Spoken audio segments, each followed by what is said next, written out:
Hey everybody, welcome back to Word Balloon, the comic book conversation show. John Suntress here. It's my birthday this week, and I kind of claimed the whole month of December because everyone is so busy with holiday preparations and parties and the like that, I got so many friends that, oh man, I missed your birthday, can we get together? And it's like, yeah man, as far as I'm concerned, it's my birthday till December 31st. So thank you very much for listening to this, and more podcasts coming this month of Word Balloon. Questions or comments about the show, john@wordballoon.com. Please reach me via email. That's the way to do it.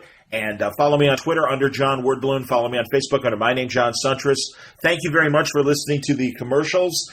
I know that they sometimes repeat the same commercials. Out of my hands, that is my fine network, Spreaker, selling the product. I thank them very much. I thank you for your patience in listening to repeat commercials till we get to the good content of Word Balloon. The good stuff is coming in one more minute. Thanks a lot for listening. Hey everybody, welcome back to Word Balloon, the comic book conversation show. John Suntress here. It's my birthday today. I turned 55. Yikes, 55. Good Lord, as I posted on Twitter last night, Sammy Hagar's I Can't Drive 55 suddenly has a brand new meaning to me. That number, the double nickels, will be haunting me most of this year. And then it's the slow march to 60. Holy fuck. Jesus Christ. I know. Okay, Boomer. Well, we'll all get there. Don't kid yourself, kids. I remember when I was, 10 and 15 years younger, 20 years younger, and my older friends were turning 50 and 60, and I was like, wow. And it's like, here I am. How you doing? But it's okay. Honestly, I said this in the previous episode with Keith Giffen. It's all right, man. Honestly, I am bursting with ideas and creativity. It's a number. It's an interesting number. I won't deny that. But it's not slowing me down. And I see nothing but opportunities for myself in the weeks, months, and years ahead. And I'm happy that you're on the journey with me and on the Word Balloon journey with me. God, we're going to hit our 15th anniversary this coming May. And man, I'll tell you, 2019, I'm incredibly grateful for all the support that I got this year. I thought it was going to be a really rough year, and it was in a lot of ways physically, but as I recuperated, things really just unfolded. The listenership really responded in wonderfully positive ways, and I thank you so much for that. And, some really good ideas are starting to gel, and I really think 2020 is going to be an exceptionally productive year, and I have you to thank for that. So as we come off Thanksgiving weekend, thank you very much. You've given me your birthday present from your time and attention listening to Word Balloon. And today is no exception. Another one of my buddies is sharing a birthday this week. It was on Sunday, Matt Fraction, right there with me. And I always say that Greg Rucka, Matt Fraction, and me, it's boom, boom, boom. Rucka's on the 30th of November. Fraction is on the 1st of December. I'm on the 2nd. And I always will text or remind them with an email and go, it's our birthday weekend, man. Happy birthday, everybody. So, happy birthday to Matt. Happy birthday to Rucka. Happy birthday to Keith Giffen. That's why it was the companion podcast to today with this new Fraction Talk. Fraction and I talked for 2 hours. Great talking to him. I'm so glad I ran into him in Portland at Rose City. He and Kelly Sue. They're two of my favorite people, along with the Bendises and the Ruckas and the like of myself. Jeff Parker. I didn't see Colleen Coover or Paul Tobin. I didn't see Matt Wagner, but they are nice people that I love in Portland as well. But I did see the Fractions, and I got to really spend that much more time with them on the phone in this conversation. You're going to love it, man. Are you reading Jimmy Olsen? You certainly should be. It's so good. And it's so funny how it reflects the Silver Age Jimmy Olsen series in its presentation and even its storytelling. And we talk about some of the crazier Jimmy stories from the Silver Age. Yeah. There's the Wolfman one, and he becomes the human porcupine, and Turtle Boy. We all know that stuff. And we've seen homages of that in the current series as well. But there's really crazy shit like Jimmy going back in time to World War II, and he becomes a field marshal in the Third Reich. And there's a newsreel of him shaking hands with Adolf Hitler. Yes, crazy stuff like that happened during the Silver Age, and Matt and I talk about it. But this current series, the companion to the Superman series that Bendis is doing, and also Rucka doing Lois Lane, is just fantastic. We talk about the Metropolis City Council meetings that Greg, Brian, and Matt have to discuss the Superman universe under their tenure. We also talk about the one-shots that are coming in January, after Superman 18. Now, the big reveal is happening, and it's already been spoiled, so I don't feel bad saying it if you don't already know. Superman is abandoning the Clark Kent identity and letting people know, letting the public know that he's all about truth and that he's been living this lie, so that's not going to happen anymore. How does the DC Universe react to this reveal, whether they are heroes or villains? There are 2 one-shots coming out that Greg, Brian, and Matt all wrote short stories for. They're going to be coming out in January. Matt talks a bit about that. And I'm all for it. I love when the status quo is shaken up. I'm not offended by that. As I always say, just don't leave us hanging for too long. But by the same token, don't be too short. I mean, I think the Superman reveal is hopefully going to last longer than Spider-Man's reveal in Civil War back in 2006. Genie was put back in the bottle pretty fast.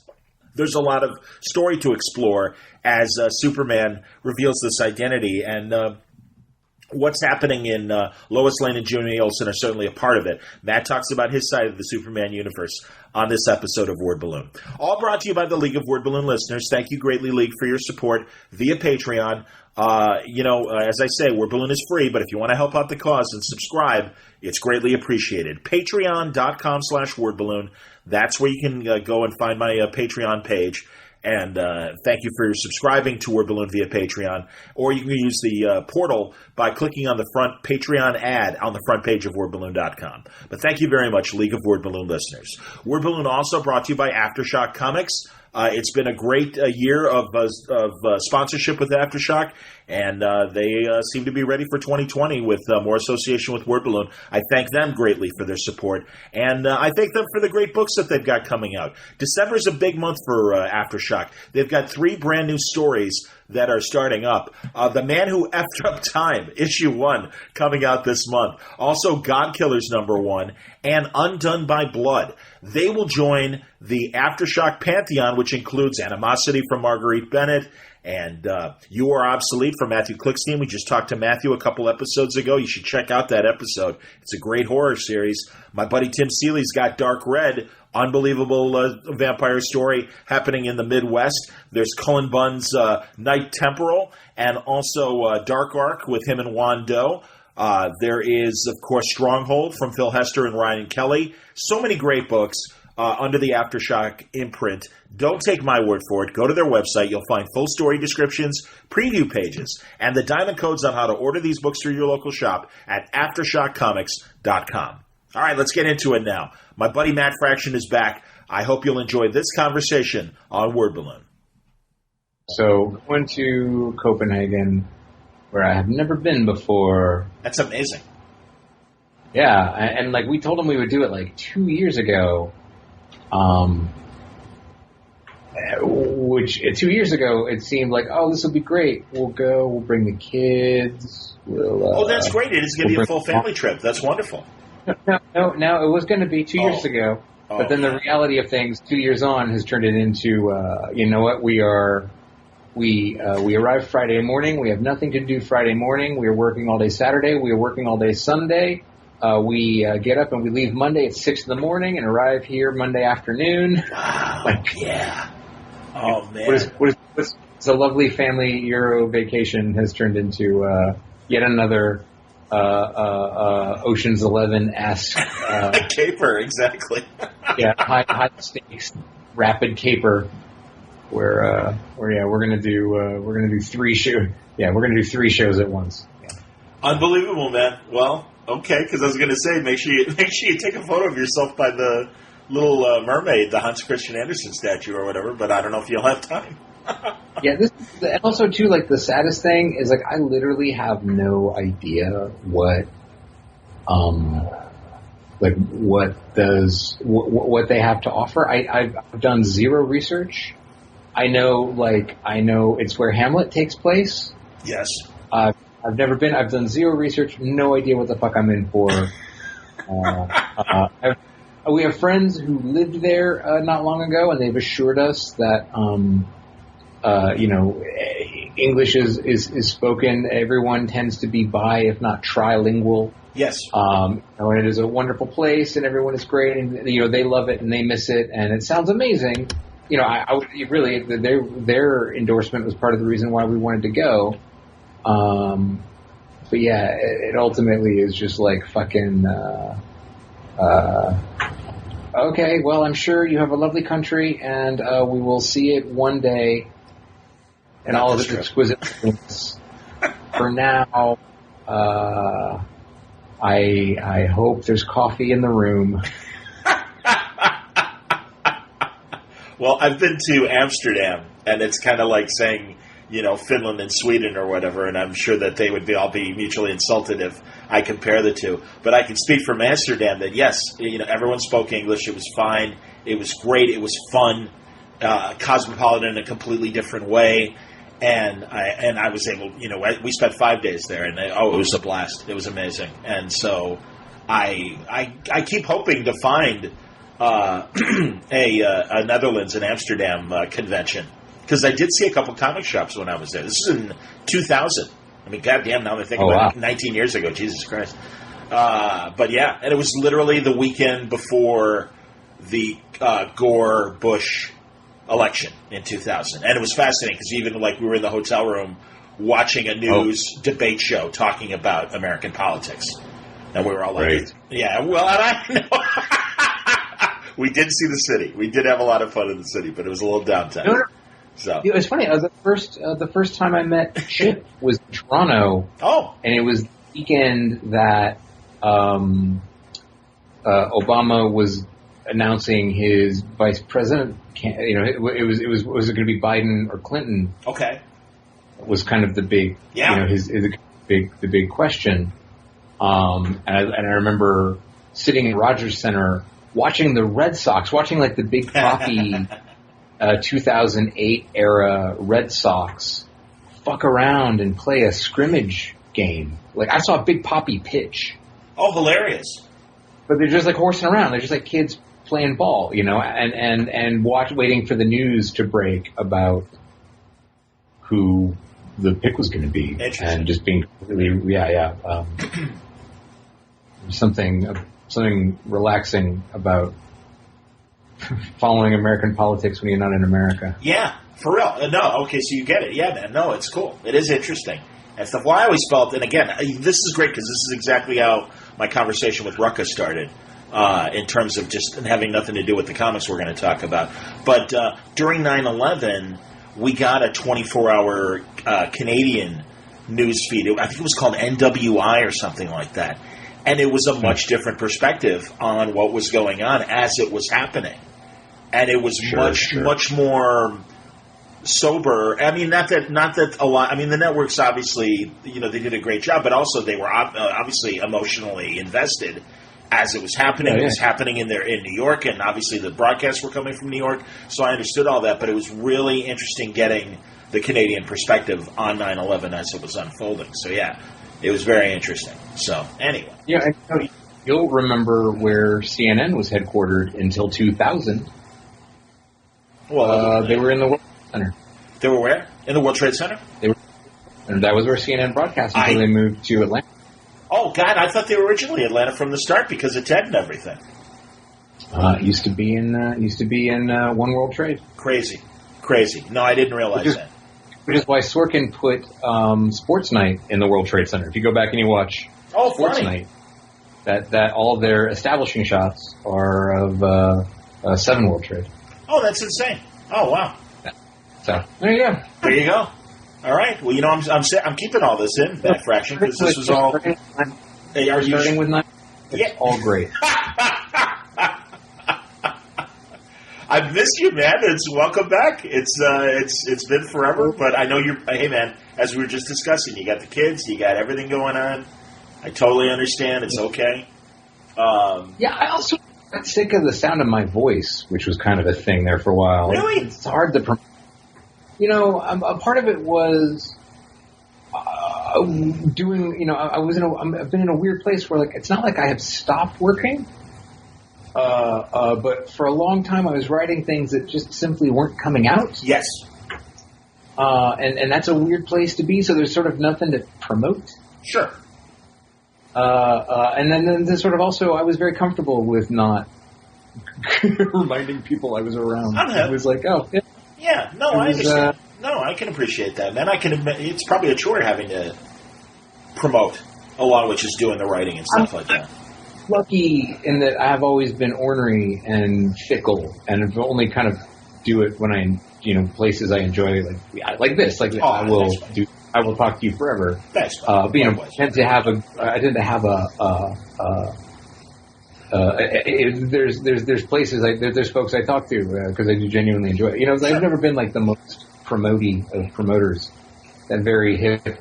What's the old Bill Hicks line? Oh, the marketing dollar. Very exciting. I understand, man. Well, I'm always glad that you and Kel come back and enjoy you. Like I said, even the brief moments that we are able to see each other face to face, and no, and I'm glad you do have new stuff to talk about. And let's start with November, ironically, this month.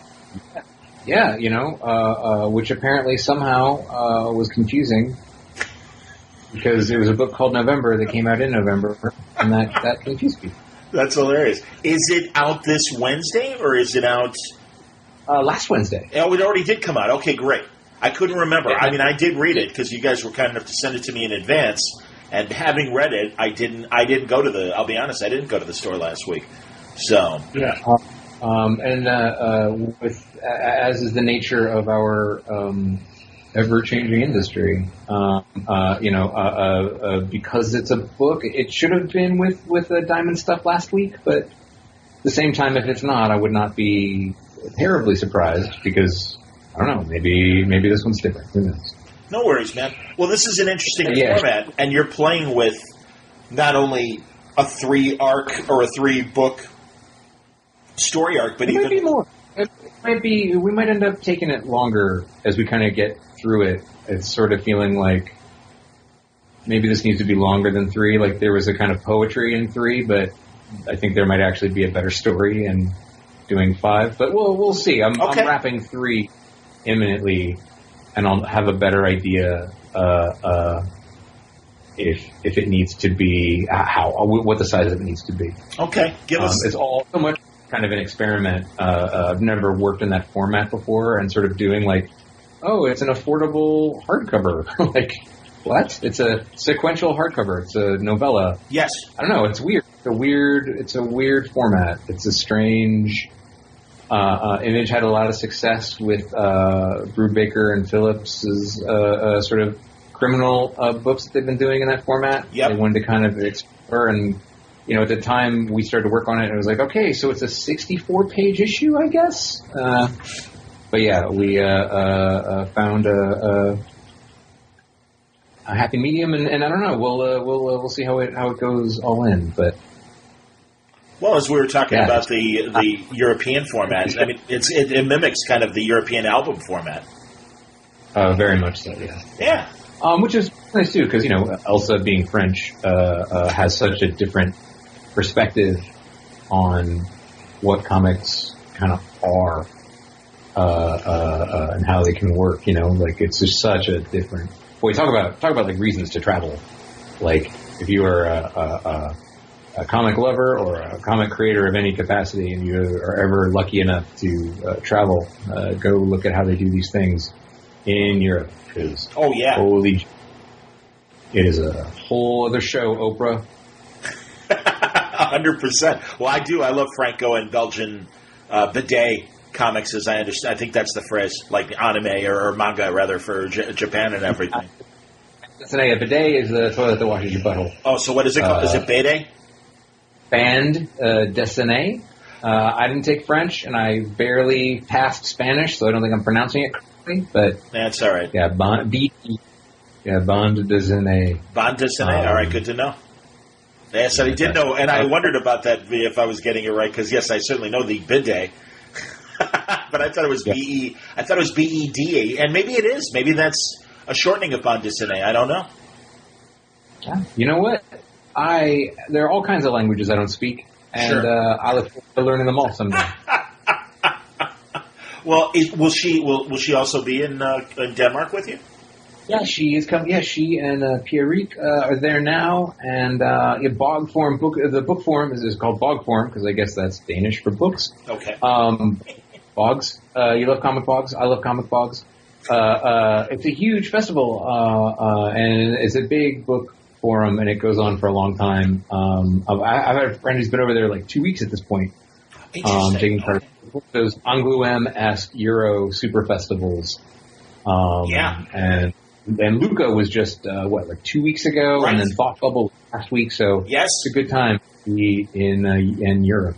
God, if I could ever work it out and afford it, that is what to do, is obviously like spend a month in Europe and just hit all those and see everybody and everything. That's, I'm sure it's who am I kidding, actually? Even the 5 days in Portland, I came back and my ass was dragging. So, I don't know. I talk a good game. It does not get easier as you get older. You're absolutely right. Yes, which is bullshit. It just gets harder. And also, this is the thing that I've noticed. Now, if I go to Asia, I travel west, and I'm a fucking rock star. Oh, sure. If I go west, I am fucking 19 again, and I am up first and to bed last, and everything is wonderful and it's great. I go east, and I turn into a guy who falls asleep in his soup at like 6:30 at night. Every show in Europe I have done, I always leave feeling like I need to apologize because I basically start to black out at 4 o'clock, and by 6:30 I am just a zombie. It's the worst. I sleep terrible to begin with. Travel makes, oh God, I'm going to be a fucking mess. This is great. I'm really doing it. See, this is what I'm talking about, salesmanship. I'm great at it.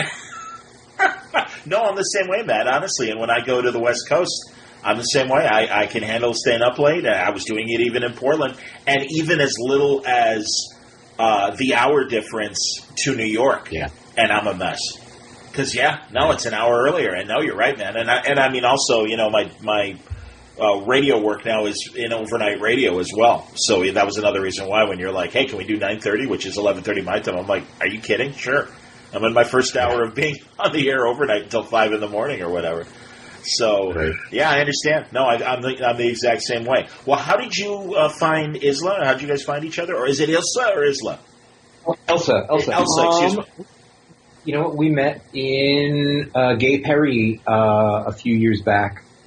Kelly Sue and I got invited to we did the Paris Comic Con, and then we did Luca in one kind of long trip, and it was marvelous. We met Elsa there and really hit it off. She has a pretty wonderful story.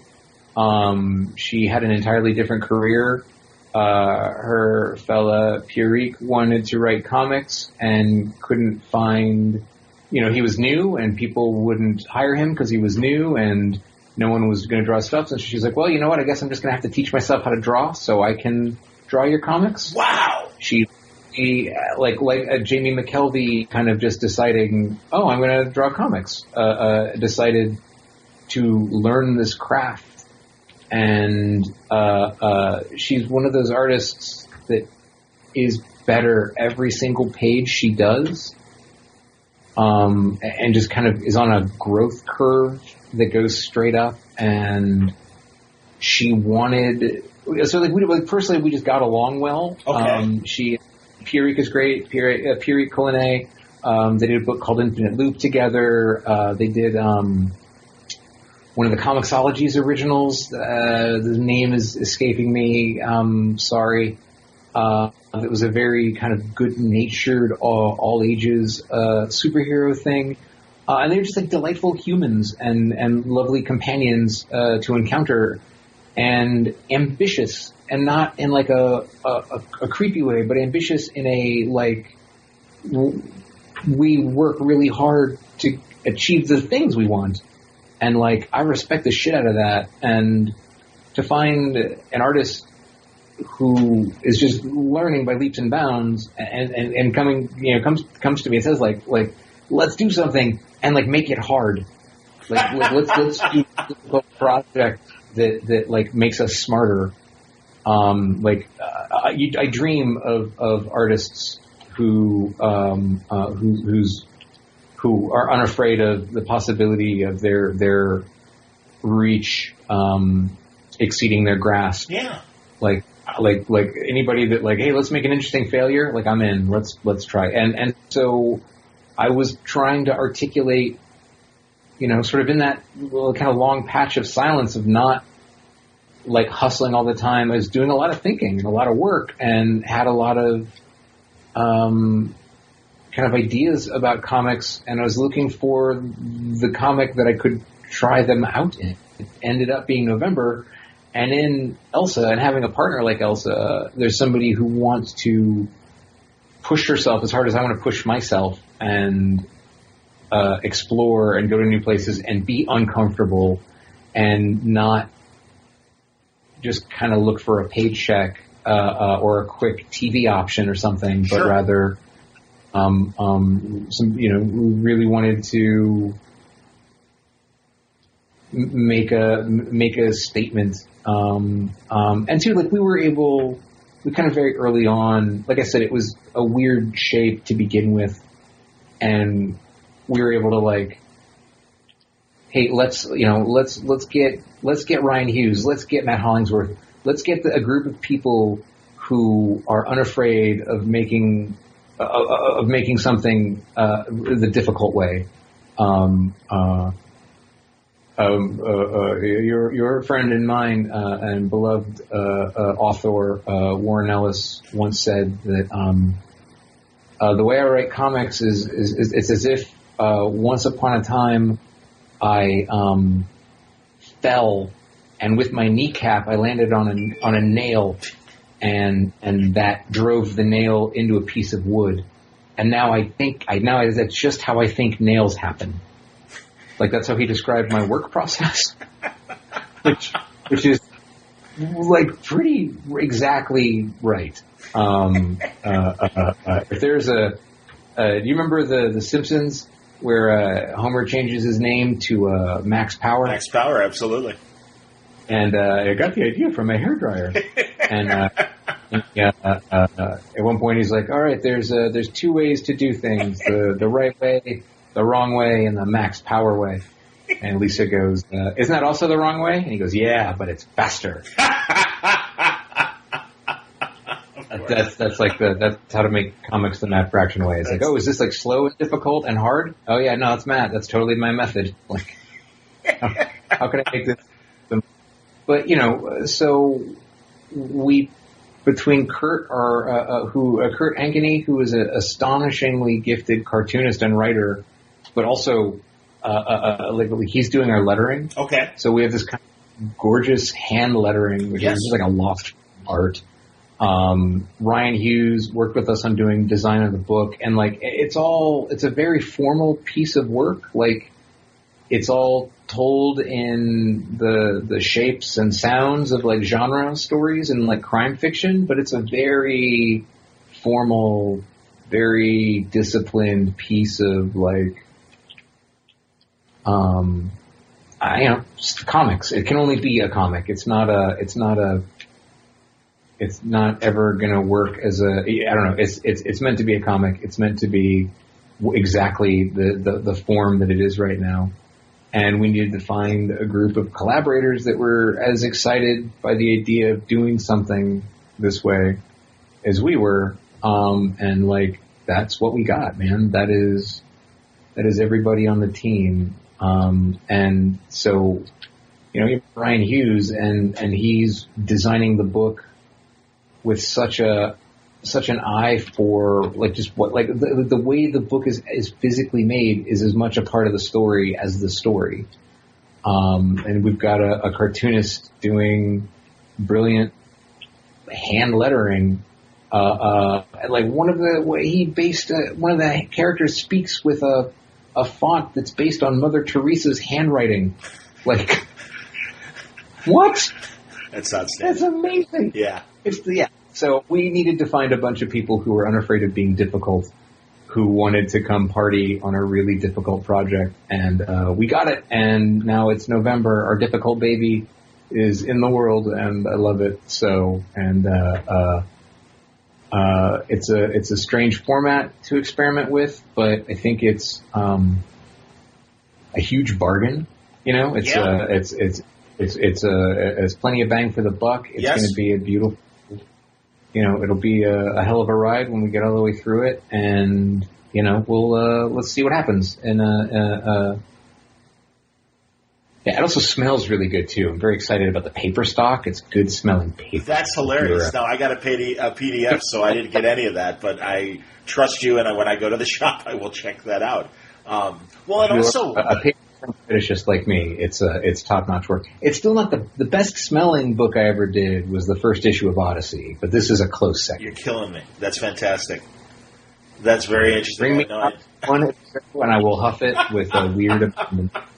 Well, I remember buying Odyssey, and I didn't remember any distinction as far as it smelled, but I'll take your word for it. Well, and also... And the best part of comics is the paper smells so good. Well, I do agree that, yes, and it's so funny, even musty old ones, so the way they age are interesting as well. Yeah, no, sure.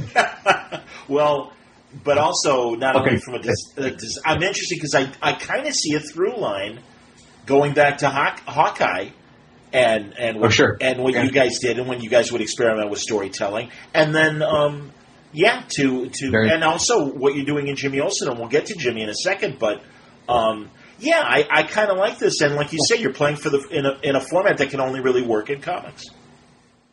Yeah, and it's like I said, you don't need to sit down with a protractor and a piece of scrap paper and break the thing apart. It is a pulpy, nasty, violent crime story. It is it is a noir tale through and through, but sort of told with done in a way that comics let you do, and it's pretty great. 3 different narrators, kind of 3 stories that are kind of concurrent and kind of eventually collide. United by all sort of united by a fourth who kind of in spite of himself becomes a character that we're and it's it will puzzle together as you read it, and each chapter, if we did our jobs right, kind of tells a very different kind of crime story, and that's sort of, I guess, like Pulp Fiction way of there being 3 stories about one story. Yep. But it's I don't know. It's the kind of thing you can only do in comics, and it's sort of why I love comics.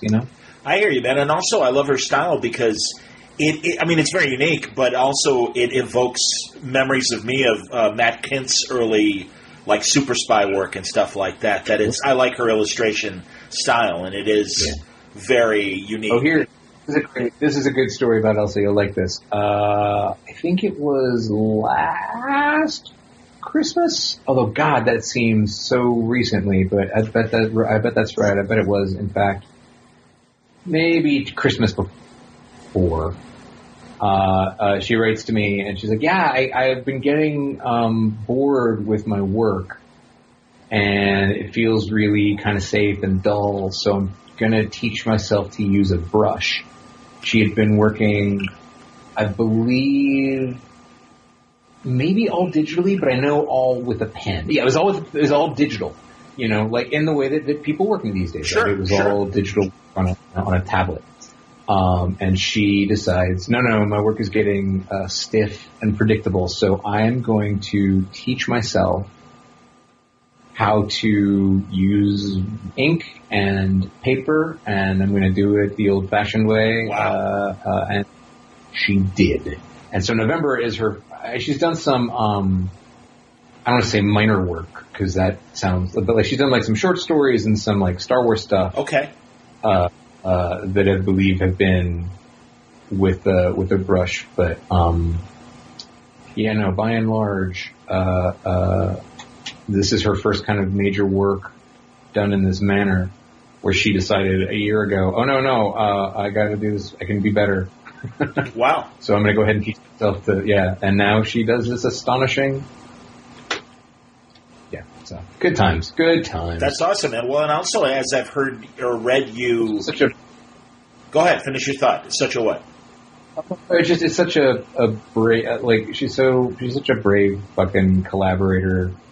Anybody that wills themselves into creative existence, inspires me to no end. And I just want to write a thing that's like worthy of that talent and that risk that she takes. And like, she could be drawing Dr. Aphra comics. She doesn't need to take my fucking weird, goddamn difficult, no, wait a second, we're going to print it in China because we want this weird special paper. Like, but she did, and she does, and bless her for it, That's awesome, man. Well, and also, when I've read you talking about the book in interviews or marketing pieces, that you said this is like the closest thing to a novel that you would ever make. And, I think back to, honestly, and I know I remember telling you this when it was coming out, Satellite Sam, to me, felt very novelish the way it was coming out and stuff. And really, single issues really did feel like, okay, here's a chapter, and we're going to focus on this character, this side character,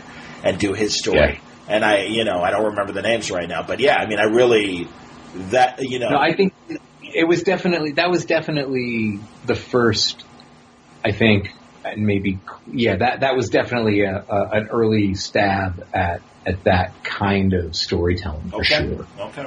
No doubt. Satellite Sam was too, and just like a wake up call for me of just like, oh, look at what's possible, and look at, not within the medium. I mean, of course, the medium was capable of all kinds of amazing things, but like what I could do. Yeah. Because I had never thought about doing a piece of work like that before, and was somewhat satisfied with how it came out, And that was it, really kind of, oh, look how far you can go with this. Look at where you can push comics. Look at what I can do with this stuff. Like, look at these weird skills I've accrued. And, all right, so what's next? Like, what's the next ambitious thing, Like, fuck easy. What's the next hard thing? Well, clearly with Odyssey and Sex Criminals and now with November and stuff, no, I mean, these are the directions you're going in with your creator stuff, and fantastic, honestly. And I think that's great. It is ambitious, and it lets you be as creative as you want, unencumbered by worrying about continuity or any of the usual big two bugaboos and stuff. So, so as we transition to Jimmy Olsen, So what? I mean, obviously, Brian, I'm assuming, kind of said, "Hey, do you want in on this?" How did it happen? That was pretty much. I mean, there's a lot of when Brian was in the hospital. Yes, right? Like.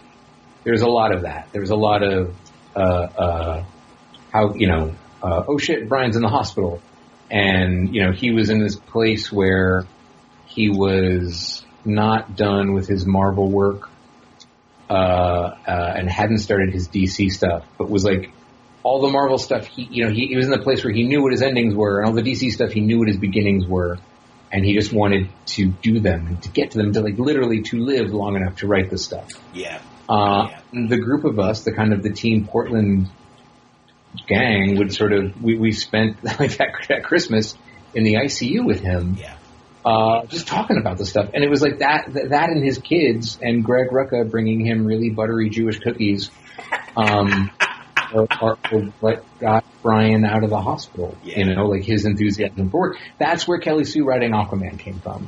We were sitting around joking and like, oh, you could write this and I could write this. And at some point, DC was looking for a new Aquaman writer. Brian knew that much. And at some point, he said, sort of as a joke, because no one at DC was having trouble finding somebody to write it, like, oh, do you want to write Aquaman? And we all kind of giggled because, right, fucking Aquaman, right? The jokes were right there. But then, like I looked up at her and I go, like, Jason Momoa is going to be him in the movie. And Kelly Sue goes, like, Jason Momoa Aquaman is interesting. And, like, that was the start of Kelly Sue thinking about Aquaman. Interesting. Right? That's awesome, man. I told her, God, when the big reveal, when, Mara confronts him and it's like, I'm pregnant and stuff, and it literally, he's like, I gotta go, I'll be right back. It's like that classic guy, listen, I'm gonna go out for a pack of cigarettes, I'll be right back, and of course that's the last you see of him and stuff. It's great. Yeah. Fantastic news. I'm gonna go make a phone call. And I'll see. Yeah, no, totally. As it's such a Greg doing Lois is such a kind of natural, like, no-brainer. I don't even know that when or where that came out or how that came about. But, like, I just, as Brian was doing Superman, I was like, oh, great, I can do Jimmy Olsen. And part of it was just kind of, like, laughing about our relationship. Sure. Part of it was, that is my thing. Where, like, hey, guys, we're in the new toy store. Where do you want to go? I'm like, what's really obscure and obtuse? Has never again, what's just super saleable? Like, that's my instinct. But part of it was, though, that, like, the kind of, there's the cheekiness of like, hey, that's what Kirby did when he went to DC, Sure. Like, that was kind of the only interest I had in Jack Kirby stuff. Like, I don't want to do, like, I don't want to fucking do New Gods or whatever. Sure.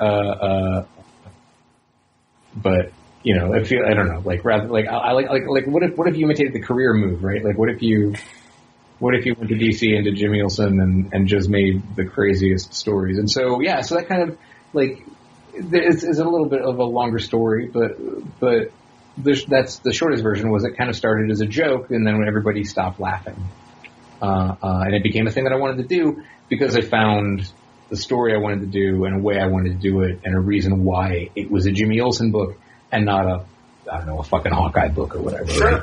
Yeah. Well, and I'll be honest, I mean, that's interesting to hear that it's the Kirby stuff that kind of inspired what you want to do, because I really feel like it's Mort Weisinger Jimmy. And, oh, yeah. I mean, no, it's all these little short stories and the directions you go in, including even going into the past and stuff. I mean, it's a blast, man. And, first of all, like, tell me about getting Lieber. Well, sort of the thing I find, and, I don't want to tell anybody how to fan or whatever, but, like, the Jimmy Olsen book with which people purport to have great affection for is not terrifically good.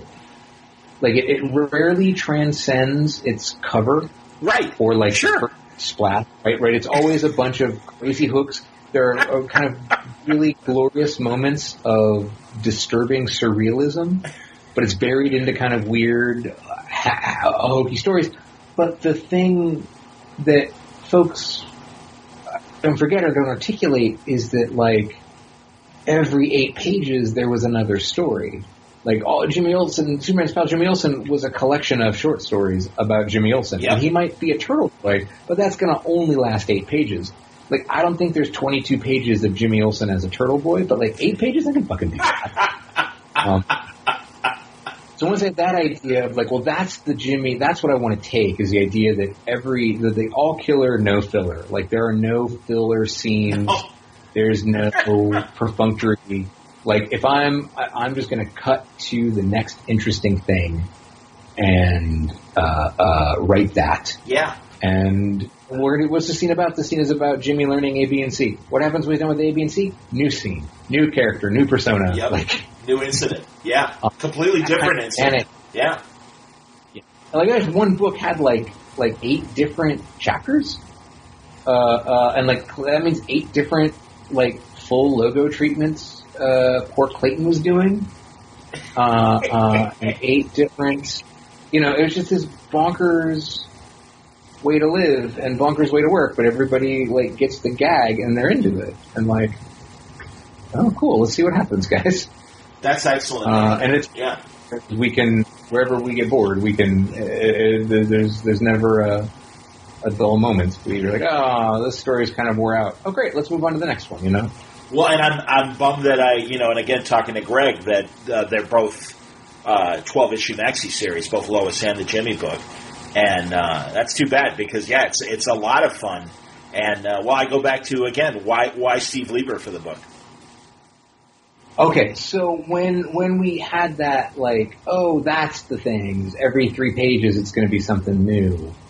Like, that means there's a different world, a different style, and you need to handle somebody who can do a Western and a funny... There's the issue we're putting to bed now, I think we're putting together, like, it's 6 or 7. Okay. We get, like, flashbacks to Jimmy and his brother and his sister as kids, and, like, Lieber does, like cute kid stuff, like almost like Sparky Schultz shit, and it's like never seen him do that before, you know? But it's amazing, and it's adorable, and like, oh, of course Steve would kill that. Like, it just makes sense. And you see it, and it's wonderful, and it makes perfect sense. And so needing someone with that multiplicity of style and that multiplicity of skill, also somebody who, like, got the gag. Like, Steve is also just one of the funniest people in comics. I agree, and also a great artist that can convey comedy in his work in a really great way. He showed that with Superior Foes of Spider-Man with Spencer and everything, too. So, yeah. He is a classic gag man trapped in a superhero artist. He would have, he would have been a good Cast of Idiot Mad magazine kind of artist when Mad was thriving.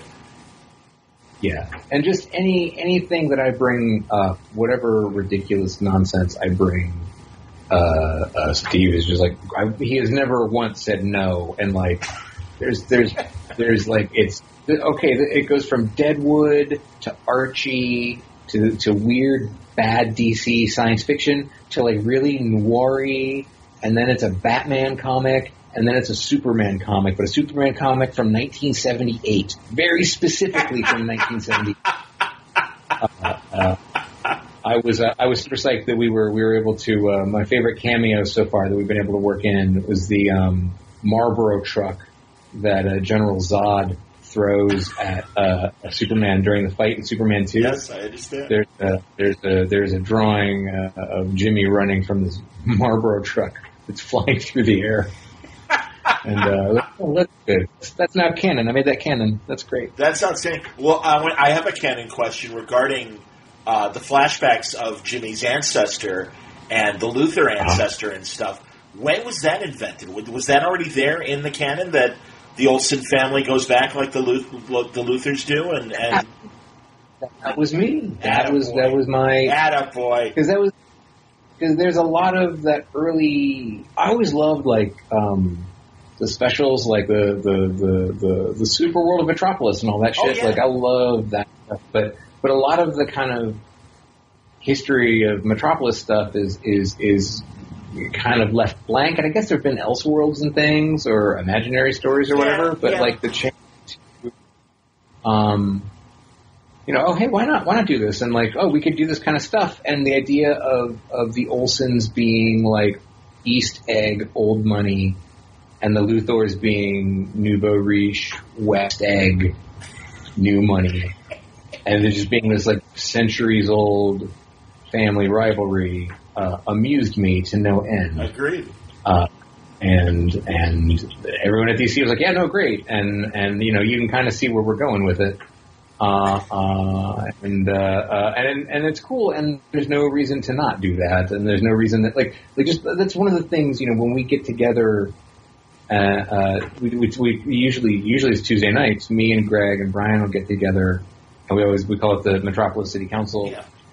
We sit at Brian's house and like kind of work out what we're doing, but like I always like my note to the group is always the same of like, No. Metropolis is a great world. Like, everything you need is in Metropolis.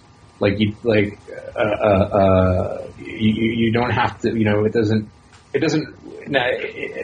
I was always, pushing Greg, like, my thoughts about Lois were like, no, don't make it about Washington, D.C. Make it all in Metropolis. And, like, it doesn't really work for Greg's story. But, like, to me, it's such a rich world. And, like, we started this, like, there's, like, a throw-in, just a joke where, I don't know, I don't even know where it came from. It wasn't even a plan. But somebody mentions the mayor, and somebody else responds by going, like, oh, that dinosaur. And then it comes up again, where again the mayor comes up. Oh, the mayor's not going to like this. Like, oh, I'm so tired of that dinosaur. And then I realized, like, no, it's Metropolis. The mayor probably is actually a dinosaur. And Steve put him in a panel. There's just a real small. You'll see there's a dinosaur and like dressed like the Monopoly guy. He's like the top hat and a sash. Yes. And he's like at a ribbon cutting. And it's like, hey, that's the mayor. For like 8 weeks in Metropolis, there's literally a dinosaur. And we put the line in, like, how does he get so much done with such little arms? But like, I know Metropolis is a place where you can have a dinosaur And then you can do a story about a near lynching in frontier times, and somehow that explains why Jimmy just turned into a giant turtle. Yes. It all connects in some beautiful, weird way. Like, I love the world of Metropolis. And wanted to take advantage of being there, getting to stay there, because I don't know how long I'm going to get to stay. You know, I've never been on this side of the street before, and like, hey man, it's Metropolis. It's magic here. Crazy, wonderful stuff happens. You lean into that's the thing, man. You're leaning into the crazy. And again, you know, in the Weisinger era, it was stunt after stunt every month. Let's give, Superman an ant-head. Let's make Jimmy a caveman beetle. Let's turn Lois fat, or an old lady or a witch or whatever. And that was fun. Yeah. I remember me and Brubaker talking about some of the incredibly cruel things that they would do to poor Lois in those books and everything back in the day. But Jimmy was always just crazy. And then there's a weird, all of those, like that era of DC books, like all of it reads to me like psychotherapy. Yes. Like it feels like there's a lot of Jungian dream work happening in the stories. And there's stories about Jimmy and drag, and it starts off kind of big and weird. Oh gosh, Jimmy's in drag.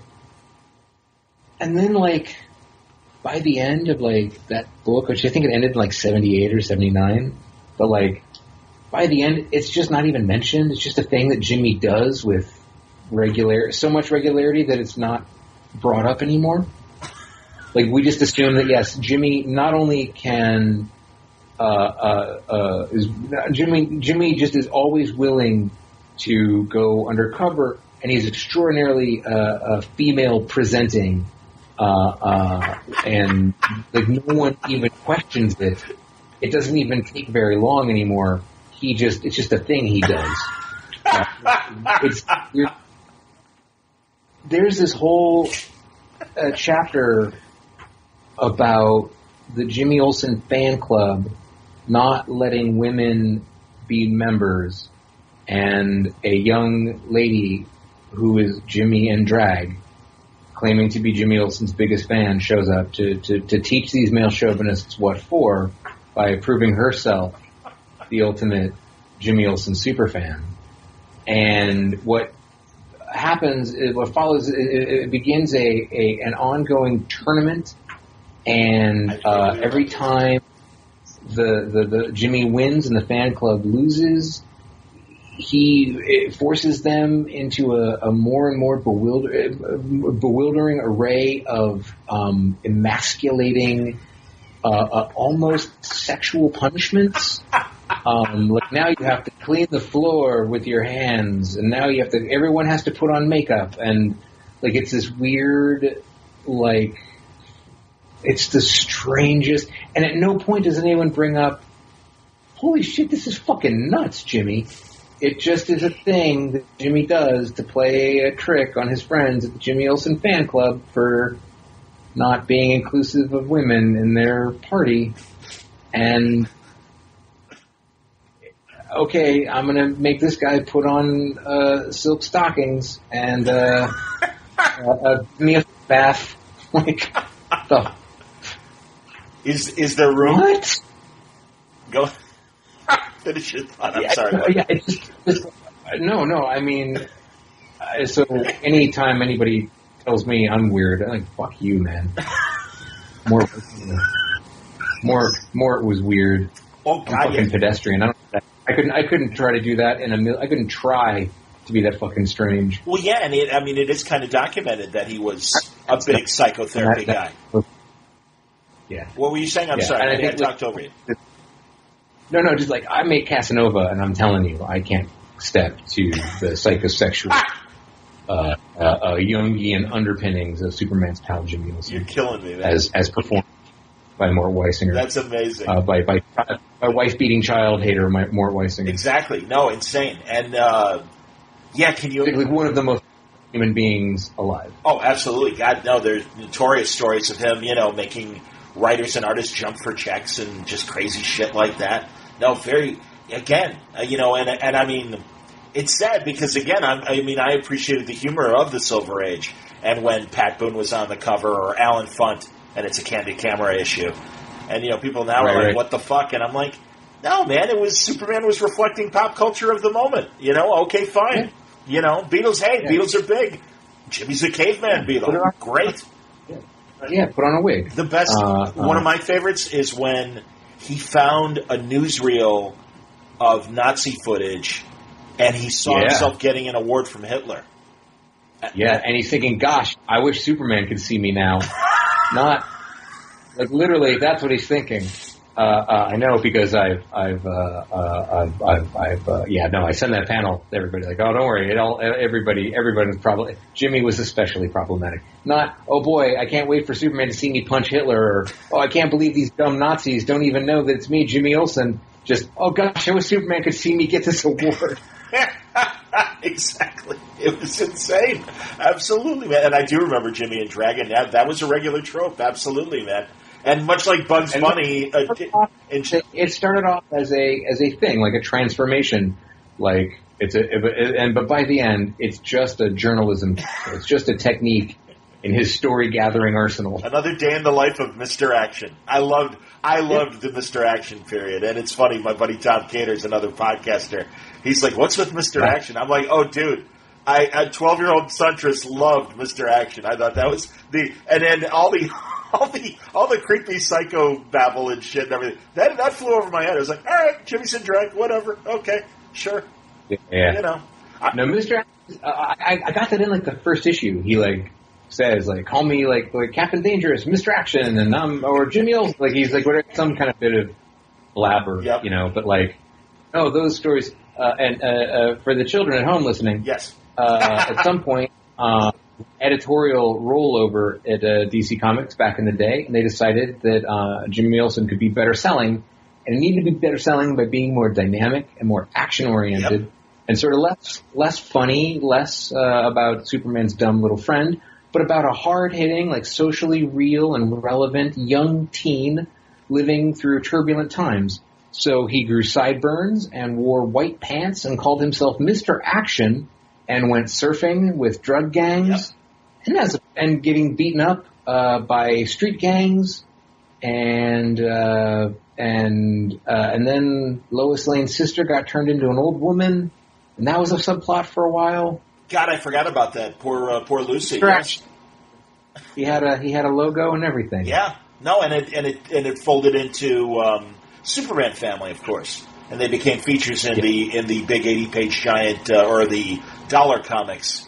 Right. Yeah. Oh no, I was again. That's the shit I was buying off the racks. Stab at making Jimmy a socially relevant icon for the youth of the turbulent 70s. Yep.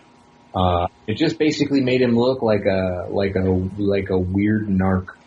That's funny because for me, it was just more like street justice with an investigative reporter, basically, and that he would kind of find himself, like you said, they were kind of, like it was called Mr. Action, so they were action stories, and they had kind of a crime element, kind of a procedural element to them. It was a little bit of new journalism. It was Jimmy is going to go in bed with these fucking smugglers, like literally with drug gangs or whatever, Yeah. No, I remember it well. That's very funny. So now I imagine, because you never know, but let me plant the seed, because sometimes you guys actually listen to me. Zdarsky actually listened to me with Invaders. I'm like, Sue Storm's got to show up, right? I go, because Namor's going nuts. I'm like, if anyone from the Marvel Universe is going to try to appeal to him again, it's going to be the one person he might listen to is Sue Storm, because he loves her so much.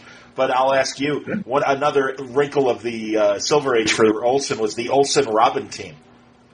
And and they even had their own like bat cave. It was called the Erie or whatever, as I remember.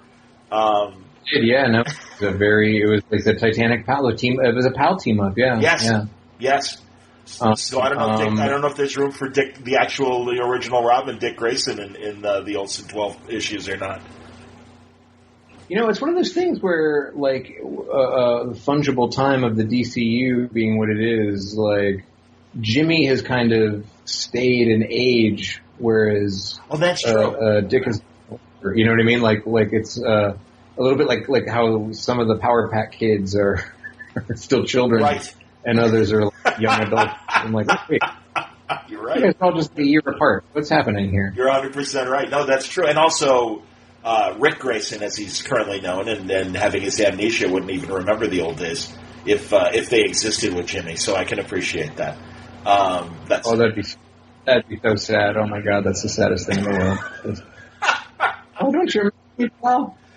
No, sorry. No, it's great, man. Honestly, I love how episodic it is within the book, and how they all tie together, and the story continues. It's like a snowball. It's watching a snowball kind of get bigger and stuff as it rolls down the hill. It's fun. Yeah. And it's funny, you talked about seeing November in it, and like, no, it is like November. It is. I work really hard on Jimmy Olsen to look like I'm just making it all up, but it is this ornately structured, carefully considered thing, and I work really fucking hard on this to make it just look like total chaos or whatever. And yeah, but it was the same instincts that kind of gave rise to what became November came out of that same place in Jimmy, of that sort of like, all right, how can you work really hard? How can you make something really structurally ornate and really carefully crafted and considered, but just make it look like it's just total chaos? How can I thread that needle? Is it even possible to do something like that? And we'll see if I pull it off, I guess, when it's all said and done. But yeah, no, it's a very similar instinct of like, there's really complicated stuff happening with time and how and when we learn certain aspects and elements of the story and where we learn them from and why. And at one point we even joke about it, where even Lois stops herself and goes, "Oh no, wait, I knew this already." But yeah, it's like how it is a intricately crafted 12-part mystery that I work really hard to make it look like it's just total fucking nonsense. So. No, it's fantastic, and yeah, again, it's the similarity to November is these concurrent kind of stories. They're different times, but again, they all kind of feed into each other and everything. No, it's great. And again, like you said, I mean, it fits that classic Silver Age format. So. You've managed once again to take something old and make it feel new again. So that's way to go. Well, it's good. Thank you very much. Absolutely, buddy. And and it's also what's the point of doing the bad version of this, right? Like, what's the point of? Oh yeah. Like why I don't want to just riff and do gags. Like I want it to actually be a thing. And how do you make it that? How do you actually tell a story with all the kind of strengths that comics offer, and all the nuance and all the complexity, but now make it Jimmy Olsen, right? Yeah. Like, now just make it completely fucking ridiculous. No, it's great. And truly, it's been a while since I've read a great Jimmy story, so it's great to have a new one and everything that I think will stand the test of time and evergreen really nicely. I don't know if they're even, while you're doing this, bringing back any of those Silver Age stories in any way, in any collections or anything. I don't know. They did the showcases a while back. And there was sort of like some Superman family showcases and some Jimmy Olsen showcases. Okay. That reached a lot. It's not a ton, and it's not everything, but like it's probably findable. If you wanted to go eBay hunting, you could probably find some black and white collections for not too much. Oh, there you go. Yeah. But yeah, buying that stuff is the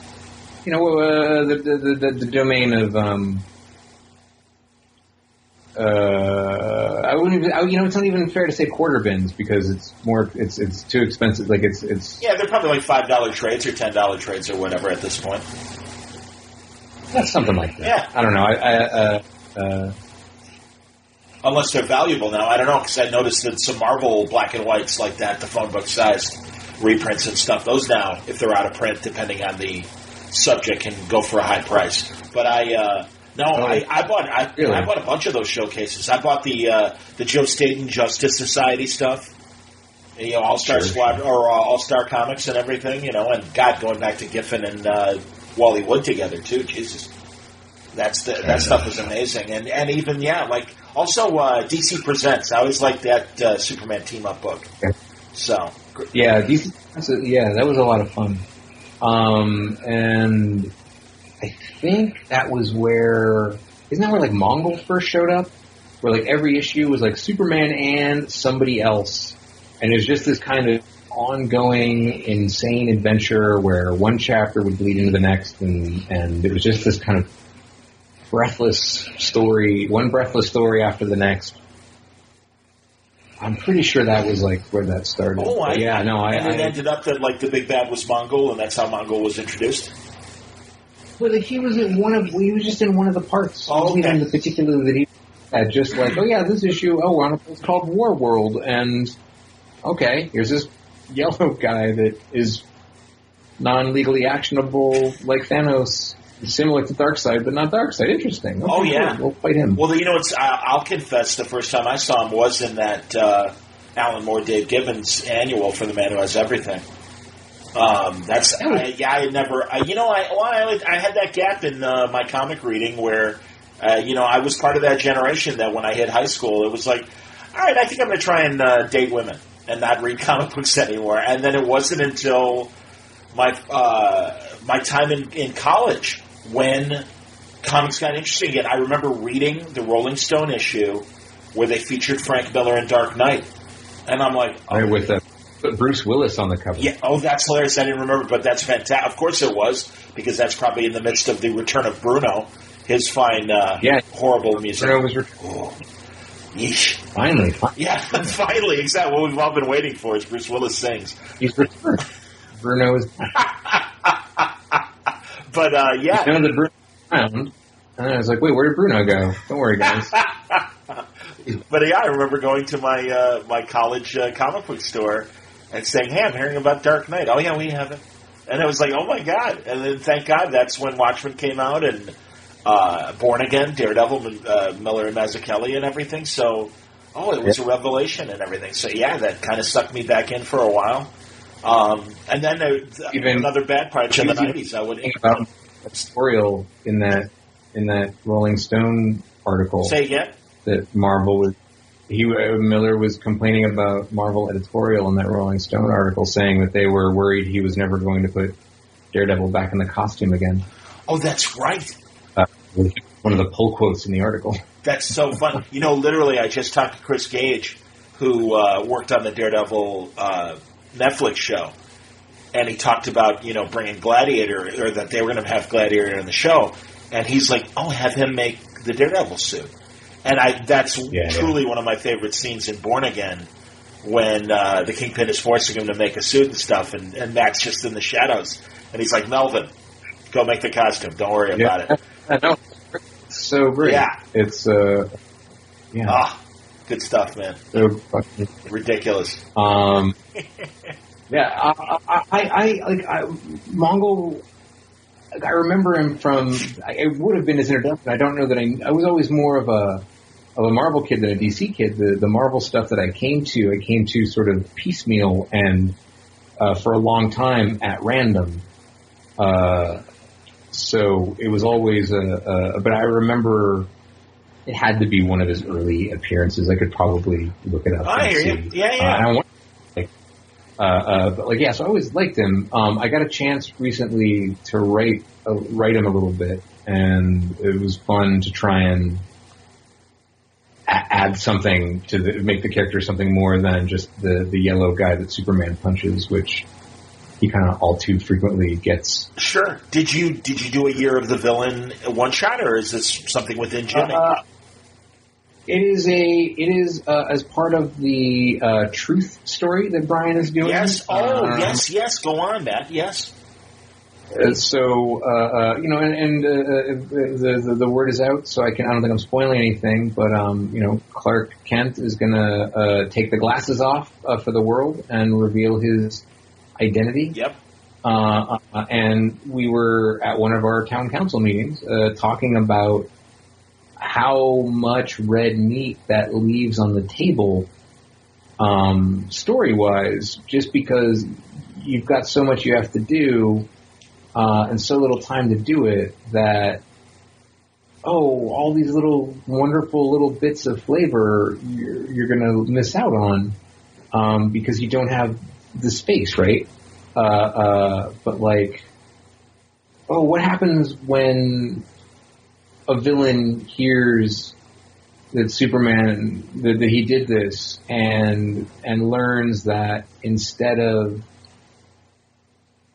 conquering these people, he's lived among them, and he considers himself one of them. Like, what does that do to somebody like Mongol, who, comes from this planet where, whoever killed the toughest guy last is the ruler, right? Sure. Yes. And I wrote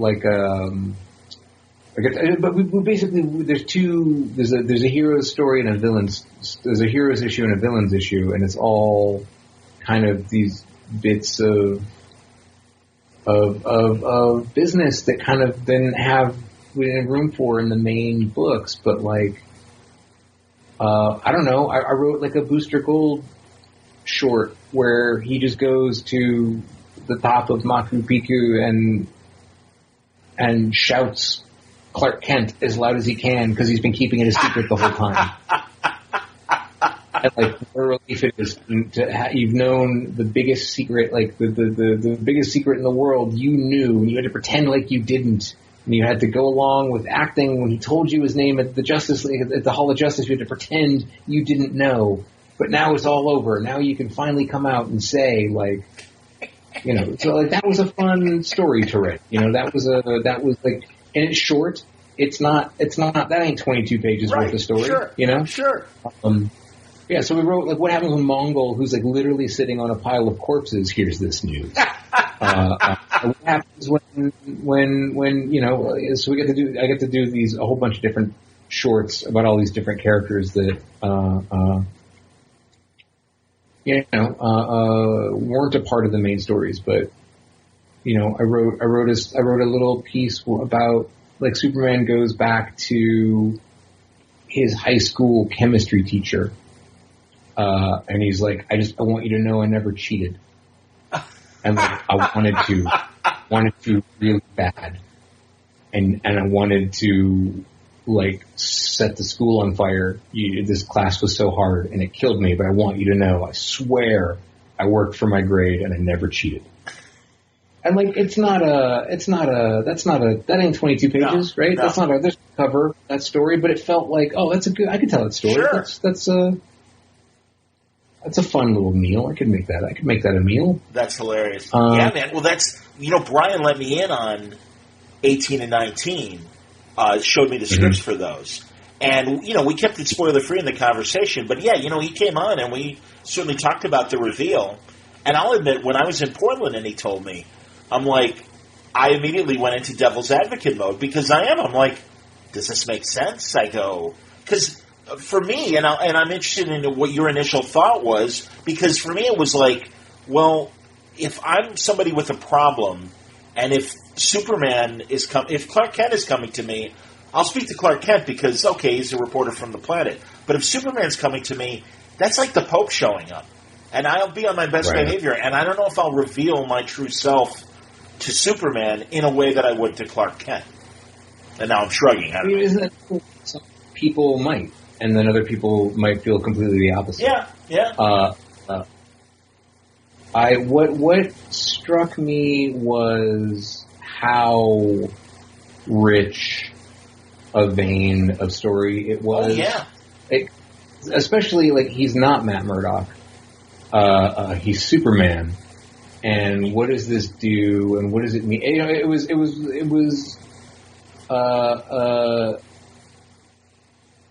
it felt rich, and and I've noticed this thing happening when I write Superman, where I literally sit up more straight in my seat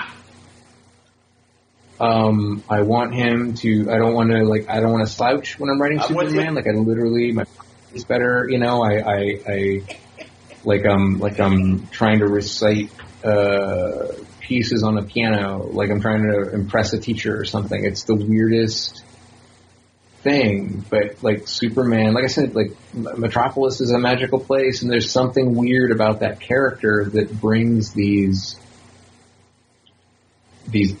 moments out, these crazy kind of magical moments. And once I started to think about all the different, and ultimately too, it ain't my book, so like, I don't know, Brian, you tell me, it sounds good, you know? But like how we haven't, I know the story has been done before, but like, it hasn't been done in this day and age, in a time when, you know, literal truth is being attacked. Yes. And like, I can see why Superman more than anyone would have to have a no more secrets kind of vibe. Yeah. And ethos that he lives by. And oh, okay, interesting. And also, what does that mean in a world where everybody has 4K cameras in their pocket all the time? Right? What does it mean for the newspaper? What does it mean for... It was fun to ask all those questions and kind of look at how it changes things. 100%. And also that argument, oh, but his family won't be safe. I'm like, are you kidding me? Like, I pitched, I don't know if it's going to get written because it might be too much of a joke, but like, I wrote that, no, Lois should go to cancel her insurance premium. They should go to cancel her life insurance premium, and they should tell her, well, this is great because we were just about to up it to $200 million. Like who is more safe on Earth than Lois Lane at this point? And you know, Ma and Pa Kent, for Christ's sake, like that's interesting. There is no safe place in that fucking farm. Wow, no, that's cool. Well, and like you said, and again, now you we haven't really fleshed it out, but it's you and Greg writing these two specials, correct? That are going to come out and kind of show. There's going to write some, and the cool thing is, say it again. I didn't quite hear you, so say it again. And Jody Hauser is going to write some, and Brian's going to write some. Okay. And so there's a little bit of everything. And the coolest thing for me is that it's not just a annual. There's the Heroes special complicates things for the Super family immensely. Sure. Not just because he notes himself, but sort of what was sort of. There's someone realizes they can be making, someone has a very difficult choice they have to make, and then at the end of the villain special, they make that difficult choice, and it sets the books in motion for the course of a year. Oh wow! Including how we're gonna be landing Jimmy Olsen, and how Greg is gonna be landing Lois, and everything kind of ties together. We've always been acutely aware of the idea that maybe this is be collected, maybe this is going to stay in print longer than we're going to be alive, but you can't plan for that. So how do we write books that can stand by themselves for an interminable amount of time? And don't rely on, you know, so will Apex Lex make sense to somebody in 25 years if they, you know what I mean? Like pick up the lowest comic because they want to read a comic about a journalist during the war on truth. Like, oh, okay, so that's kind of hard to do. So like, how do we write these to be as evergreen and self-contained, but also as reflective of the line-wide truths and the line-wide events that are happening? Like, how can you be consistent with everything but not punish people for not following, you know, the books? Yeah. So we found kind of these ways that it will all tie together, and doesn't require, you know, a PhD in comic studies to make it happen. If you're reading everything, hey, great, you're going to see all these little connections. And if you're not, cool, we hope you enjoy what you are reading and get interested enough in Lois's presence in Jimmy, or vice versa, to go check those books out, or to go see what Jodie's going to be doing with Supergirl, or go find out what this means for, how this kind of changes Clark and Lois's status quo. Well, and like, again, what Brian said too is, how it, and you've been saying it as well in these hero and villain collections as well, how it does affect the rest of the DC universe. And it's going to be interesting. And I mean, I did see previews of covers, and you can tell from heroes' faces who's happy and who's not, that the reveal's out there. Yeah. And no, I get it. And truly, as he explained the story to me, I do see the story potential for that. And it reminds me of the missed opportunity across the street at Marvel when Spider-Man revealed himself in Civil War. And it was such a short period of time, and you only got a couple of really great stories, like when Peter went and challenged, when Kingpin arranged for the hit on Aunt May. And Peter goes to the jail, the prison block, and is like, all right, Kingpin, let's do it. And the filter's off, and he beats the shit out of the Kingpin. And it's this great, satisfying hero, character moment of, you come after my family, this is what's going to happen to you. And it's Peter saying it. And it's like, wow, that's amazing, Yeah, it's and I think I suspect, these stories get done like generationally. Yes. But it really feels like this is a unique kind of period of time, and I'm intrigued to see how Superman I like the idea of, in the middle of the War on Truth, Superman realizing, I do have a secret, and I don't want that anymore. Yeah. It's a cool trip. And then I got to also, my feeling on Jimmy was like, Jimmy always knew. Yeah. It just never got brought. And then to kind of write them not really talking about it, but talking about it, was a lot of fun. And one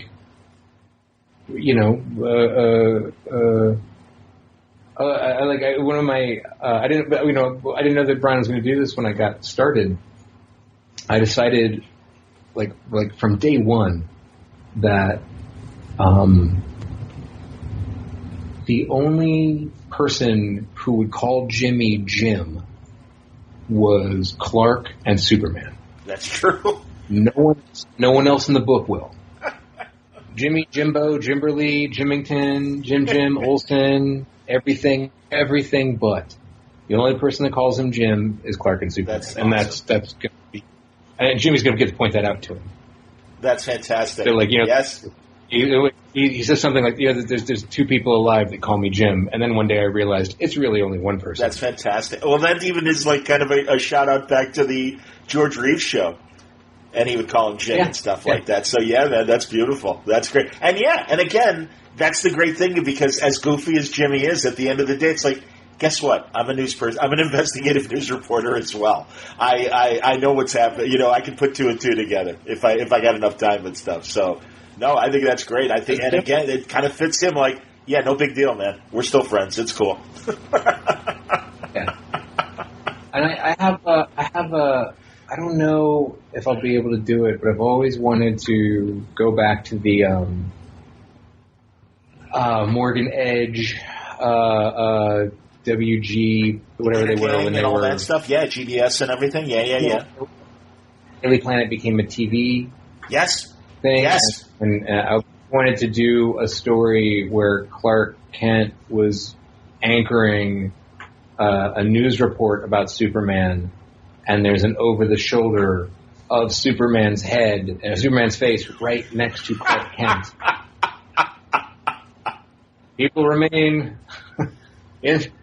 uncertain of who this strange visitor from another planet truly is. I always wanted to just do that visual gag of that. Kurt's, and I can say it again, buddy. I'm sorry, I'm talking over you.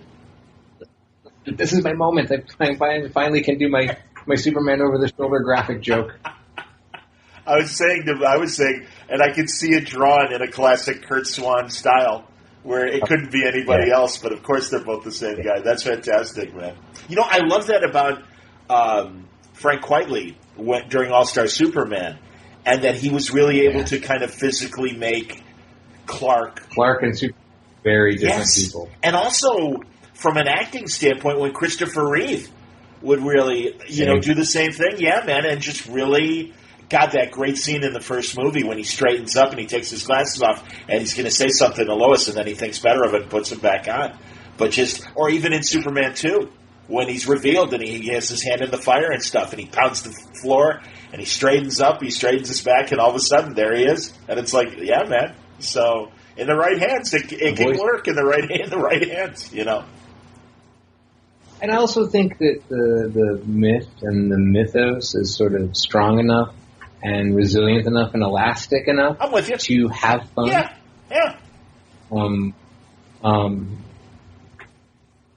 I hope that the entire... Magical. There's something weird and magical. I know that sounds weird, and I'm not that dude. I'm not I'm a very practical. I'm functional. I believe in the things that I can see and I can hold, and I believe in what science tells me. But man, I keep experiencing more and more moments of anecdotal evidence that point to a kind of magic that resides in Superman that is nowhere else in comics as I've experienced. Interesting.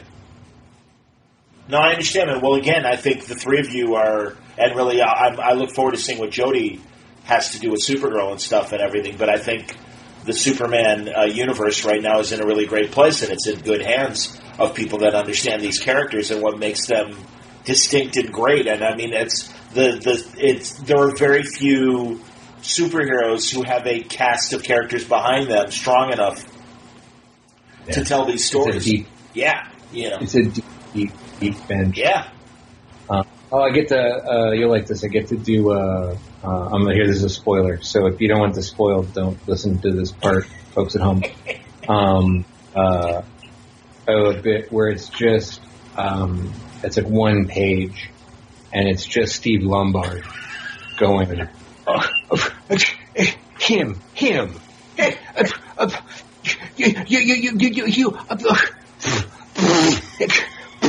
just that. And it's going to be Kevin McGuire drawing it. Perfect, because who else can do faces than Kevin McGuire? That's wonderful. And I want him to turn into like Alex Jones, identity truther. Oh, that's who refuses to accept that Clark Kent is Superman. What are they hiding from us? Because listen, I've been in a room with Clark Kent. He is not Superman. That's awesome. Okay? Is he? Does he still? Is he balding with the ridiculous mustache, or is he?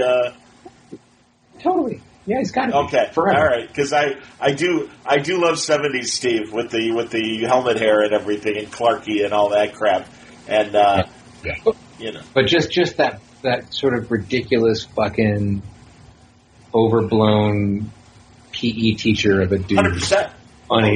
Just, that he just. I can't wait. It's gonna be so funny. That's great. But that's it. But like that thing is like. That is that is you can totally do that in Superman.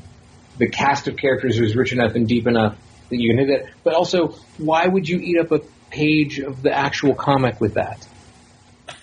Like it's garnish and it's great, but I don't know, man. Having that bench, a lot of those pieces get left on the side. So these specials kind of give us a chance to dig in and really. I don't know. It just all feels. It's like a lot of fun. Yeah. When it's fun, it's really fucking fun. No, that's awesome. Well, and I don't expect an answer to this because I want you guys to surprise me in the books. But I can only imagine what Pete Ross, and I don't even know in current continuity if that's still a thing or not. But all those years guarding his secret and conveniently in the Superboy years, and again, I don't even know how that even is handled in current continuity because I don't think Clark had as many adventures back then. I should ask if they would let me do another story, and it's Booster Gold going to find Pete Ross. That's hilarious. And saying it. You can say it now, and then cut to them on the top of Machu Picchu? Sure. Machu Picchu. Shouting, Clark Kent! Together. Because they did it. Poor Pete, man, just the unsung hero of the Superman universe, holding the secret and stuff, and just, it's all right, Clark, don't worry about it. I got your back. Even if you don't know I have your back, I always have your back. And that's, truly, I love that. And that's why I really loved it back about maybe 15 years ago when Greg was writing Adventures of Superman, and they had that villain, Rain, I think was his name. And for a while, they suspected Pete being Rain or whatever. And it's like, no, man, Pete's the... And Pete was, like, you can even tell the subtext of, like, how dare you, man? I have had your back forever. Of course it's not me. And then just like, again, yeah, of course not, man. Pete's solid that way. I don't know. Yeah. No, it's such like a wonderful fucking good time to get to like explore and get to play with and to hang out with. Like, it is really fun writing in this world and spending time there. Well, and again, I mean, Brian's even, without really going into detail, how does Smallville, the town in general, and various people react to it? No, I get it, man, and I really am beyond the initial shock. So go ahead, please. We have a beat. I think Greg's going to write it. A Mon Pa Kent thing that is one of my favorite things that we've come up with. And it was one of those things where I can't even say for sure whose, quote, idea it was, unquote, but it was sort of like, what is that going to be? What's it going to be for Mon Pa Kent? And kind of pitching a story out, and all of us kind of, and this happens, and you do the page turn, and it's this, and like the three of us are like, oh, that is good. That is good. That is good. How does it happen? What happens on Smallville? Like it's terrific. It's such a fun world. No, it's a great opportunity, and absolutely, and I again, everything, we'll see how long forever lasts. I hope it lasts long enough for everyone to tell really interesting stories, because like I started to say with Spider-Man and Civil War, the genie got put in the bottle way too fast, and it's like they really blew a lot of interesting story ideas that could have really come out of that from villain and bystander in the Spider-Man universe and stuff. And so no, by all means, and Brian said that obviously he's told all the other creators and all the other books, hey, handle this any way you want to. If you want to handle it, great. If you don't, whatever. But it's your hero, and it's your hero's reaction to what Superman is doing, or villain, or whatever. So it's cool. I keep trying to... Brian... Greg has a pitch for the conversation between... Diana and the Wonder Woman Batman conversation. Ooh. And then Brian argues, no, it would be this. And I just kind of want to write down the two of them having the argument. And like, I like my take on it for the two of them is like, you guys first off need to write this together, but also accept that Batman's reaction is going to be different than Bruce's reaction, and Diana's reaction is going to be different than Wonder Woman's reaction. And that is complicated and weird and unexpected goodness, and you can make a meal out of that. Interesting. Shit. Yeah. Wow. Okay. Yeah. We'll see. Yeah. No, that's fantastic, man. No, and again, I wish I was able to see a city council meeting for Metropolis and see you guys in action, because well, again, and it's great, man, because like you said, it did kind of come out of when Brian was in the hospital and wasn't sure what was going to happen and everything, and I think cathartically it's turned out to be this incredible thing. Yeah, no, it was a really awful, really difficult, really frightening time. I'm not sure that it is. I don't know how clearly. I don't know. Like, I don't know how if people know or kind of understand or realize like what a real dangerous place Brian was in, and so it was that it came out of a therapeutic, let's get you home kind of place, and now it's turned into this thing that just lets us have these ridiculous conversations is pretty great. Yeah, man. No, it's incredible. And Brian's been reasonably candid, here, talking about it and stuff. And, I mean, Jesus, I was in the dark. And really, I've even reached out to you guys a few times with texts and stuff. And like, okay, you're there. Tell me what's going on, Jesus. Yeah. And you guys told me what you could, but even then couldn't really describe how shitty it was and everything, yeah? Yeah, and it's one of those things, too, where, like, oh, they saved my life. Oh, like, yeah, you say that when, you have a real bad splinter and you have to go to the ER to get it taken out. Right. Or, saved my life. Like, those people literally saved Brian's life. It was really normal. Yeah. So to come out of such a place of darkness, it's been really wonderful, really, like, fun. And like I said, it is a unique experience to me to literally sit up straight. I try to correct my posture when Superman's in the room with me. Weird, it's voluntary, but it's just follow. Here, check this out. Okay, this is a perfect. I was reading some Jimmy Olsen comics on an airplane. Okay. And the flight attendant stopped, and she goes, "Is that Jimmy Olsen?" And I go, "Yeah." And she goes, "They're bringing him back. He's going to have a new series this year." And I go, "Really?" And she says, "Yeah, my husband," and we kind of got to talk about her husband and his fandom and going back and how excited he was for this, and how weird it was for him to be excited. And he'll admit, like, this lady was like my mother's age. This was like an older woman for sure. But I tell the lady, like, this is going to sound like a line. I'm writing it. That's why I'm reading this stuff, is I'm doing homework. But I'm writing the Jimmy Olsen book. Like, give me your address, and when the book comes out, I'll sign some and I'll send them to you. That's fantastic. Okay, so I and they're like, oh, well, we always come to Rose City, so we exchange information, and but I didn't see her Rose City. Okay. And I don't know, life is life, right? Like, stuff happens, life changes. And I didn't really think anything of it. And then a couple days after Rose City, I got a letter from the fella. And he was had some, like, medical issue that kind of kept him home, and he was bummed out. Like, wrote me this really beautiful letter kind of about how he came to comics and what they meant in his youth, and the bond between he and his father, and sort of that way that comics has of helping us when we're in dire times, and it was such a special thing for this guy to share with a stranger. Yeah,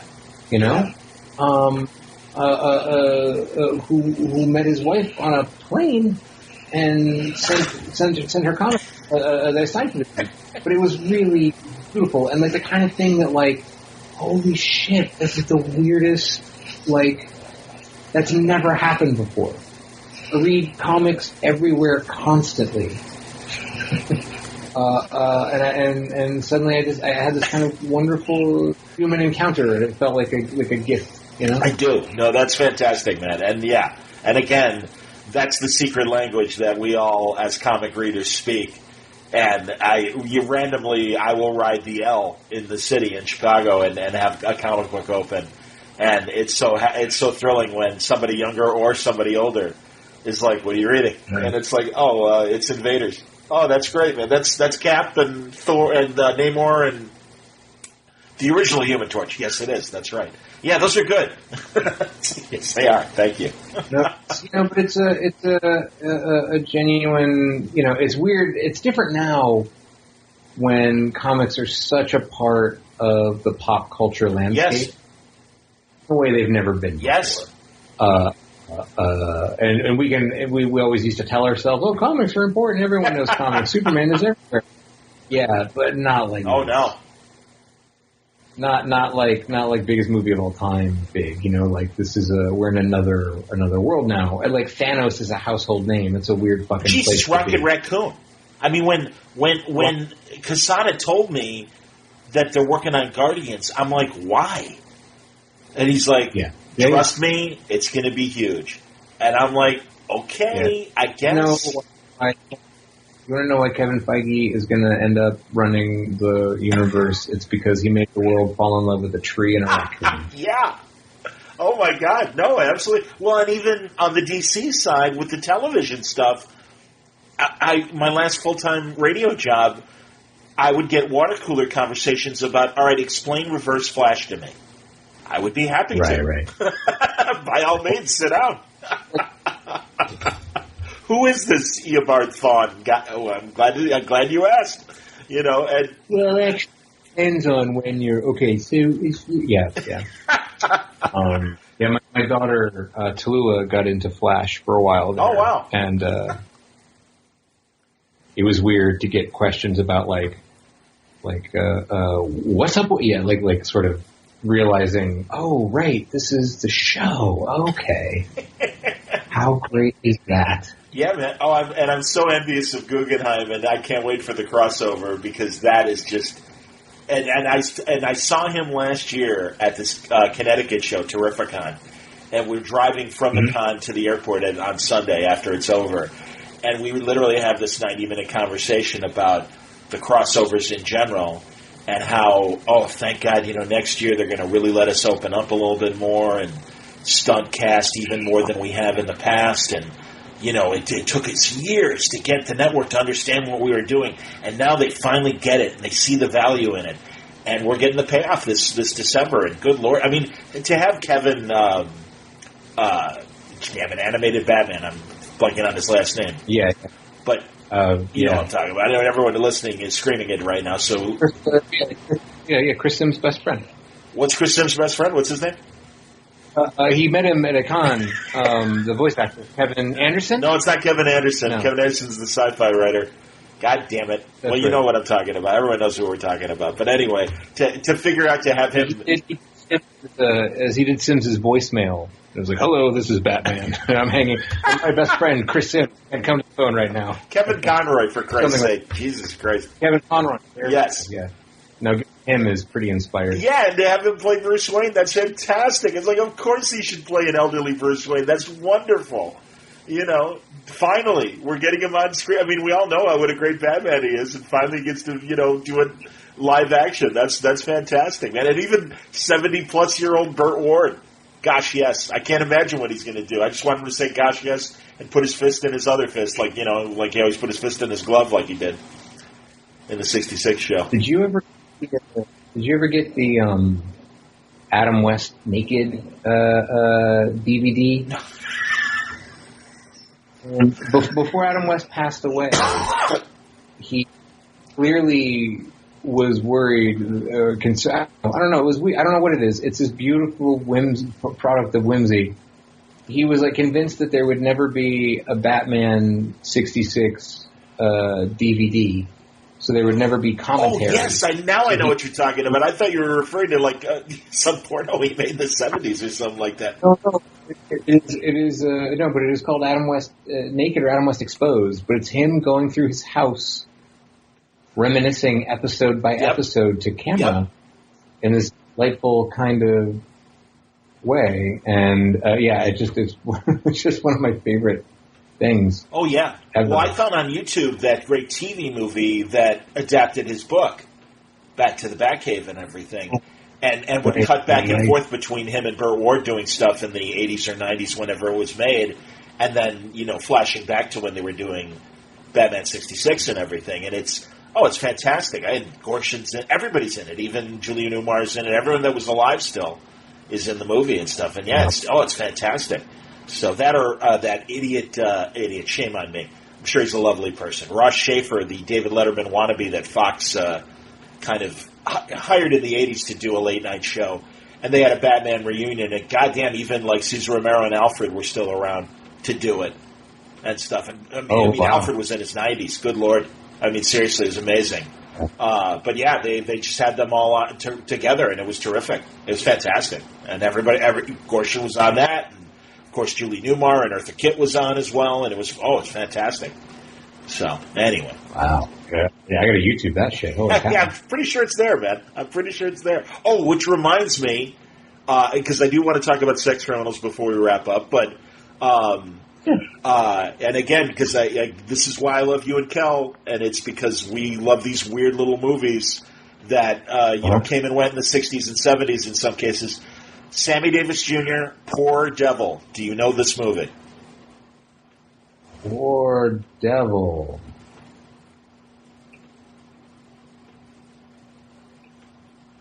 If you answered, I didn't hear you. Yeah, no, You're racking your brain. I don't. Okay. Early 70s TV movie. It's kind of the devil version of It's a Wonderful Life, where Sammy is a demon that works for Satan. Satan played by Christopher Lee. Of course. And you may know, the listeners may not know, that Sammy Davis Jr. actually was into devil worshipping for a while. Hey, man. Have you heard Eddie Murphy's bit in the Comedians in Cars Getting Coffee about this? Yes, but I knew it before then. He fucking talks Seinfeld. It's amazing. Yes. It's so like melts Seinfeld's brain, you know? Well, it's not widely known, but yeah. Hilary Barta, one of the great cartoonists of comics, when Creepy and Eerie came back through Dark Horse, he touched on it in those 2-page, I forget what they were called, but like True Tales and stuff, and he touched on it too in that, and he and I talked about it. Well, Sammy made this TV movie, and it's called Poor Devil, and he's trying to get Jack Klugman's soul. So I know I've already got your full attention with that cast. Yeah, and I could not be more all in than I am right now. Well, I'll be sending you the link. It's on YouTube, and for the longest time, there was a washed-out version that, it's like it must have been videotaped that was stepped on a million times, and it was really blurry but still worth watching. And I just looked, in fact, tonight and found a cleaner version of it. And, oh, man, everybody, it's fantastic. And it's just so wrong. And it's not funny. But it's this, like, ironically fucking terrible movie. Poor Devil, everybody. Was it like was like the Devil and Max Devlin just so successul they had to chase it down with another? Yes. Well, it was prior to that. It was years before that. That would be the Bill Cosby, Elliot Gould similar plot line. Well, yes. I want like a Disney Plus refund because that is not on the fucking archives. I hear you. Look, I hear you, man. I'm upset. Yes, that and Condor Man. I was very disappointed Condor Man didn't show up on Disney Plus yet. So. Oh, that's just a matter of time. They have to. They're probably looking for they're looking for all the elements. They want to be able to do like a full restaurant. I understand exactly. We gotta get it right before we represent. Hey, kudos. Yeah, you're not just push that out there. You gotta make Condor Man right. I understand. I gotta give him props. Kudos for putting out Dumbo and doing it uncut.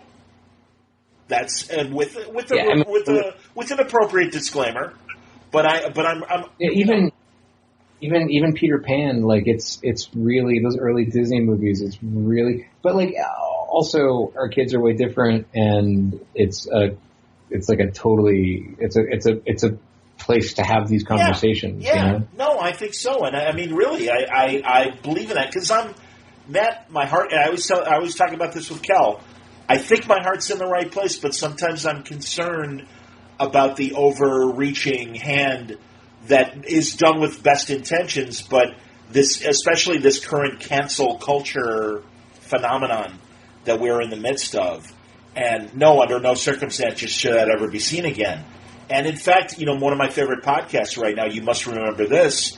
Sure, doing yes, Song of the South, absolutely. And that is a very problematic movie. And it's a fascinating story. And I've never seen the full movie, but I've certainly seen parts of it over the years.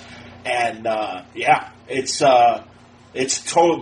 Again, listeners, if you don't know what we're talking about, the great Katrina Longworth's You Must Remember This, one of my favorite old Hollywood one-person narrating podcasts out there. It's an incredible series. And focusing on this 1947 Disney movie about the period right after the Civil War. And this Song of the South that was released in 47 and was getting shit in 1947 for being as backwards thinking, and how dare you put out a movie like this in this day and age. So, yeah, amazing story. I don't think it's a conversation we can have enough. I don't think it's a worry we can have enough. Like worry about it, fight people about it, argue about it, listen to people, let them change your mind, and that's good, because it's better than just pretending the conversation shouldn't happen, yep. Right? Or that it doesn't matter, or they didn't know what they were doing, or it was a different time. Like, don't sweep it under the rug. Have the conversation. Absolutely. Get uncomfortable. Yes. It's like, I'd said this on a panel about Will Eisner that was like right after he passed away. It was on a memorial panel. At some point I was like, I don't think Will Eisner was a racist. I think he was ignorant. And that's the root of that word, right? You're ignoring what you see. You're ignoring what is truth. You're ignoring what's in front of you. I don't think it's a different, it's like being able to read but choosing not to, right? You're not illiterate, you're unliterate. And that was a choice he made. And I think he realized he made the wrong choice. And I think you can see how Eisner spent the rest of his career in some ways trying to atone for Ebony. Yep. And isn't that fascinating? I think it's impossible to look at Fagin the Jew or is it the Pact? This was the last. Yep. Was doing, and not think about. This is a recompense for Ebony. This is a kind of, look, he's doing work about caricature and stereotype. Specifically how it influences him, how it influenced the Jews, and isn't that fascinating to see? And it's maybe clumsy at times and maybe inelegant, but hey, guess what? He's 85 years old and he hasn't stopped asking the questions. And he hasn't stopped wondering, can I be better? And God, wouldn't we all be better off if we never stopped examining our mistakes and never stopped trying to set them right?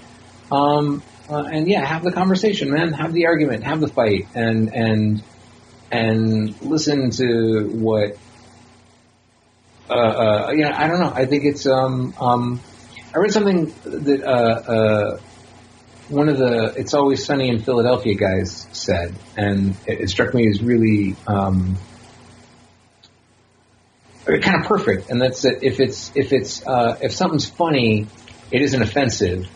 And if something's offensive, it isn't funny. And it's kind of a Zen puzzle. Yeah. No, I'm nodding. But and it's like, that's a good way to think about it, But also, we have to understand that it's not our place to say who gets to be offended by what and when. Well, I'm sorry that offends you is a bullshit apology. And it shouldn't be the place of white dudes to decide who gets to be offended by what. And if somebody says they're offended by a thing, listen to them, listen to what they say, and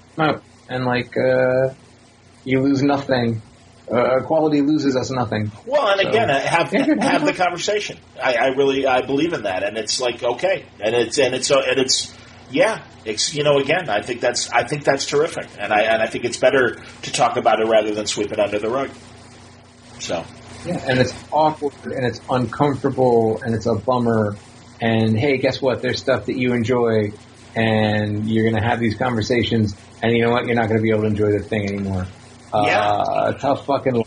You know what? The world is a better place. Your heart has grown. Your empathy has grown. You're a better person.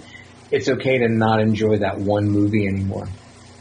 Like, it is a small price to pay to literally grow the heart of the world a little bit. I don't know. My son's going to go to the Holocaust Museum tomorrow, and it's going to fuck him up.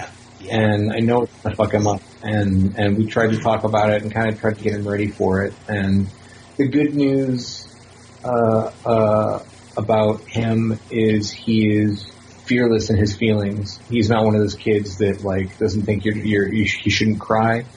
He absolutely can express everything he is feeling. That's great. And it's great. But like, we were like, oh, but it's going to be really hard for him. It's going to be really hard for him.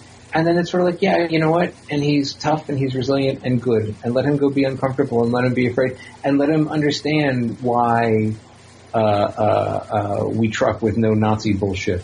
Right. And why not even ironically, right? Like, let's see, this is why those assholes on YouTube are assholes and you shouldn't pay them attention, right? Like, because this is why. This is, they're just jokes, right? Well, this is where those jokes come from, and this is the fucking 6 million graves that serve as the punchline. And look, man, we live in a place where white supremacists march on the regular and run people over and shoot them, man, get uncomfortable. I hear you, man. Get uncomfortable. Nervous. It's a good conversation to have. All right, and off of that downer, I want to wrap up because From 9/11 to the inherent racism of popular entertainment, it's another episode of Word Balloon. Girlfriend. No, but I'm glad. Honestly, Matt, and truly, I say this to Kel as well. No, I appreciate that we do go there and we do get real sometimes when we discuss things, and that's okay. I mean, it's cool. And I'm glad. And I think people understand and they get to know you guys better, too, when you all come on and we can speak candidly. Right? Rucka as well. Rucka's another guy that isn't afraid of getting real at times and stuff. And that's good. No, I think that's great. So, couldn't say how he was feeling if his life depended on it. Like Greg is it's weird that Greg doesn't have a tail. You can just kind of look at him and see where he's at emotionally. Yeah. Like, as he had one. You're like, stay away from Greg. He's in a bad mood today. It's like, yeah, no, of course. I got holy shit, what is that movie called again? Poor Devil, Sammy Davis Jr. You'll find it right away on YouTube, and if not, I'll send you the link. But, you'll love it and everything. No. Well, a couple other things, and I know we're at the 2-hour mark, and I know you got Demar coming, so if you want to wrap up, we can, but I wanted to ask a little bit about the TV writing that you guys have been doing lately, and you specifically, and, Da Vinci's Demons, and did you do Black Sails as well? No, not. Yeah, it's been an adventure, man. That was the thing that sort of set me back tonight. Was I had a TV thing that needed to get sent in for tomorrow morning. Because there's never a dull moment, and everything has to happen all at once. Of course. But yeah, it's there's some stuff I can talk about. Let's see. Sex Criminals is going well. Good. And is in, underway. In terms of development, or you got a commitment pilot-wise, or? How can I look at it? It is, there's a pilot written, there's a season outlined, and it's sort of a very active development kind of wonderful. Place. Wonderful. Does it have a home as far as the network? You don't have to say where, but It does indeed. Yes. Great. It hasn't been announced, I'm assuming? TNT. No.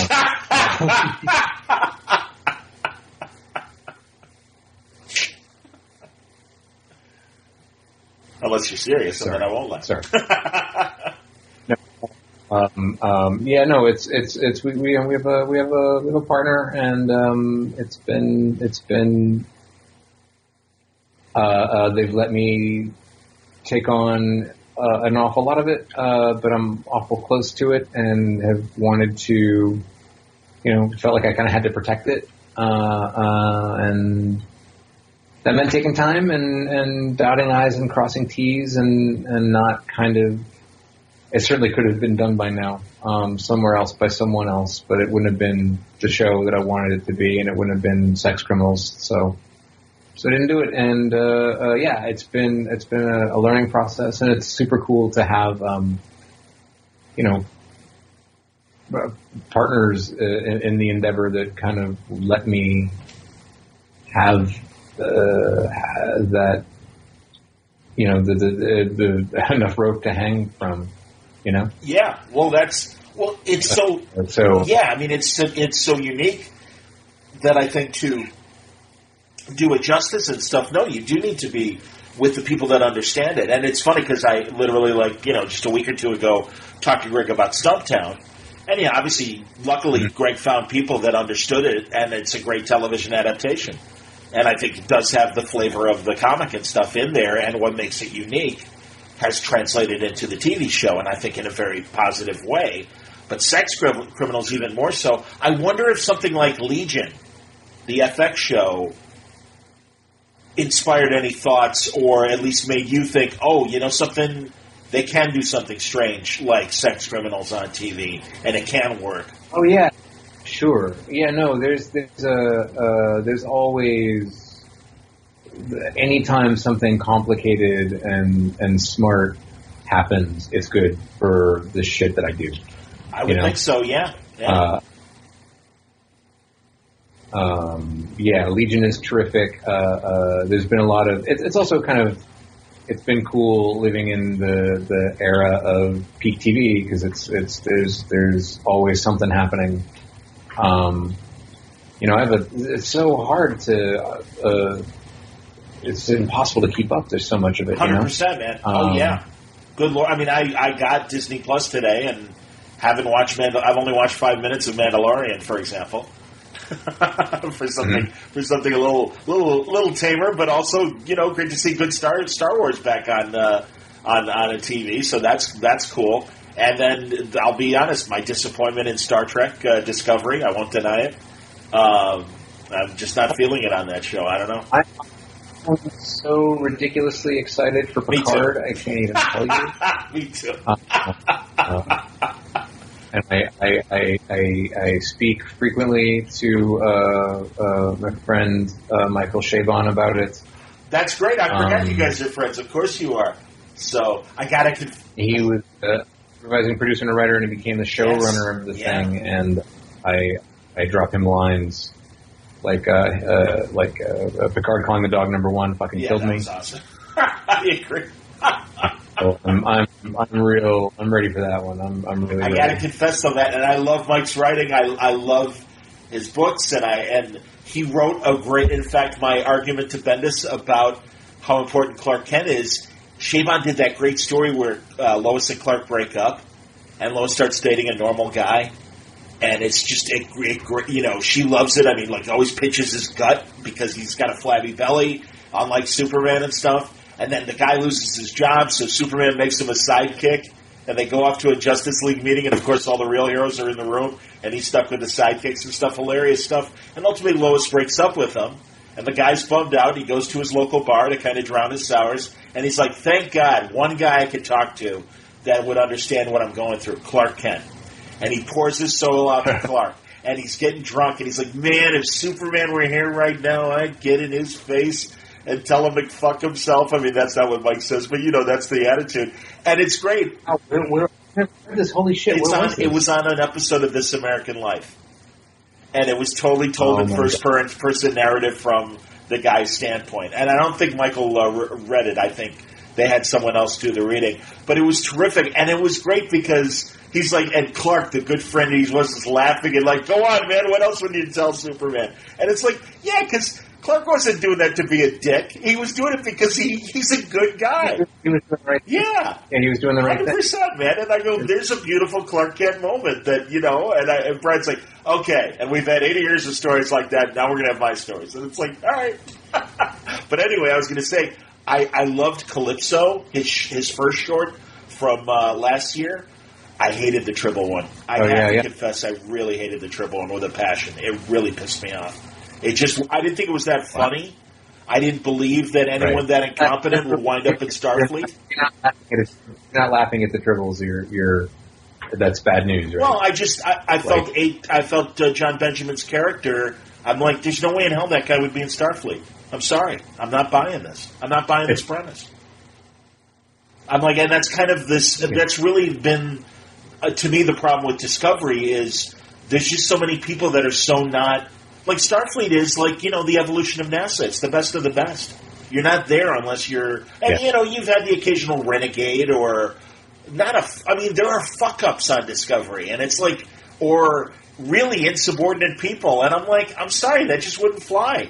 In the Starfleet that I've gotten used to in 50 years, I don't believe in what you guys are selling me here as far as, well, of course this is how it would work in Starfleet. It's like, yeah, not really.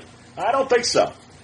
But whatever. And again, but like you said, the Picard trailers have been great. I think it's, again, I think they're delving into what people loved about Next Generation, loved specifically about Captain Picard, and I think it's going to be a very interesting story. I'm very excited for that. Yeah. And I think there's a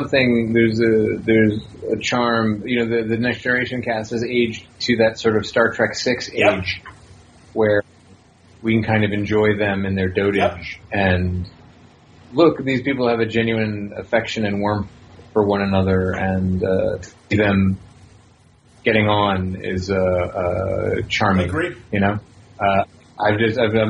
excited for that. Me too, man. Me too. So it's been a bump. There's the other thing too is that there's like literally, I feel like, what's it called? There's a name for it. You ever play the ponies? Oh yeah. What's it called when you make those really crazy fucking specialized bets? The Quinella or the trifecta, but where, all right, I'm gonna bet on exacta, perfecta, and trifectas. These three races. In race 4, I'm gonna bet this horse loses, and they're really complicated. I don't know if you ever watched Luck. It's like what Jason Gedrick's character does. First episode of Love. He has this incredibly complex bet that he makes across 6 different races and wins like $2 million. Yep. Yeah, I know what you're talking about. Yeah, is it a parimutuel or no? Maybe something like that. Because I do actually. I do like playing the horses. But I feel like I'm playing 5 different bets right now, and not sort of deliberately. It just kind of happened like that with projects. So, yeah, like I've literally never been more busy, and I sort of kind of can't talk about stuff yet because boy, are they really humorless about that shit in Hollywood. Oh my God. Yeah. No, and I certainly don't want to screw up anybody's NDA or what they can't talk about. So no, I'm with you, man, and everything. But there's a lot of exciting, and the good news about first off, there are like 7 new networks that people have to invent TV shows for. So that's true. Yep. Hey, good news. HBO has to have 40 new hours of TV on in 2 years. Cool. That means someone's going to make those shows. But at the same time, there's a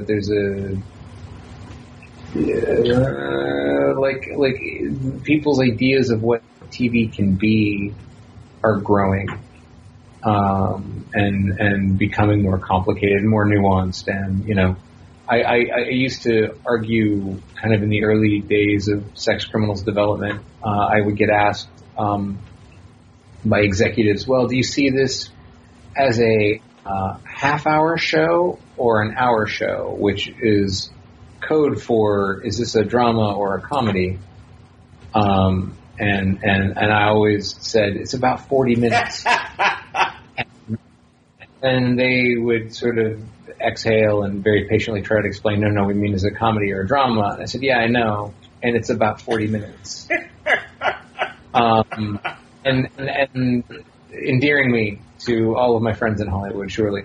But as the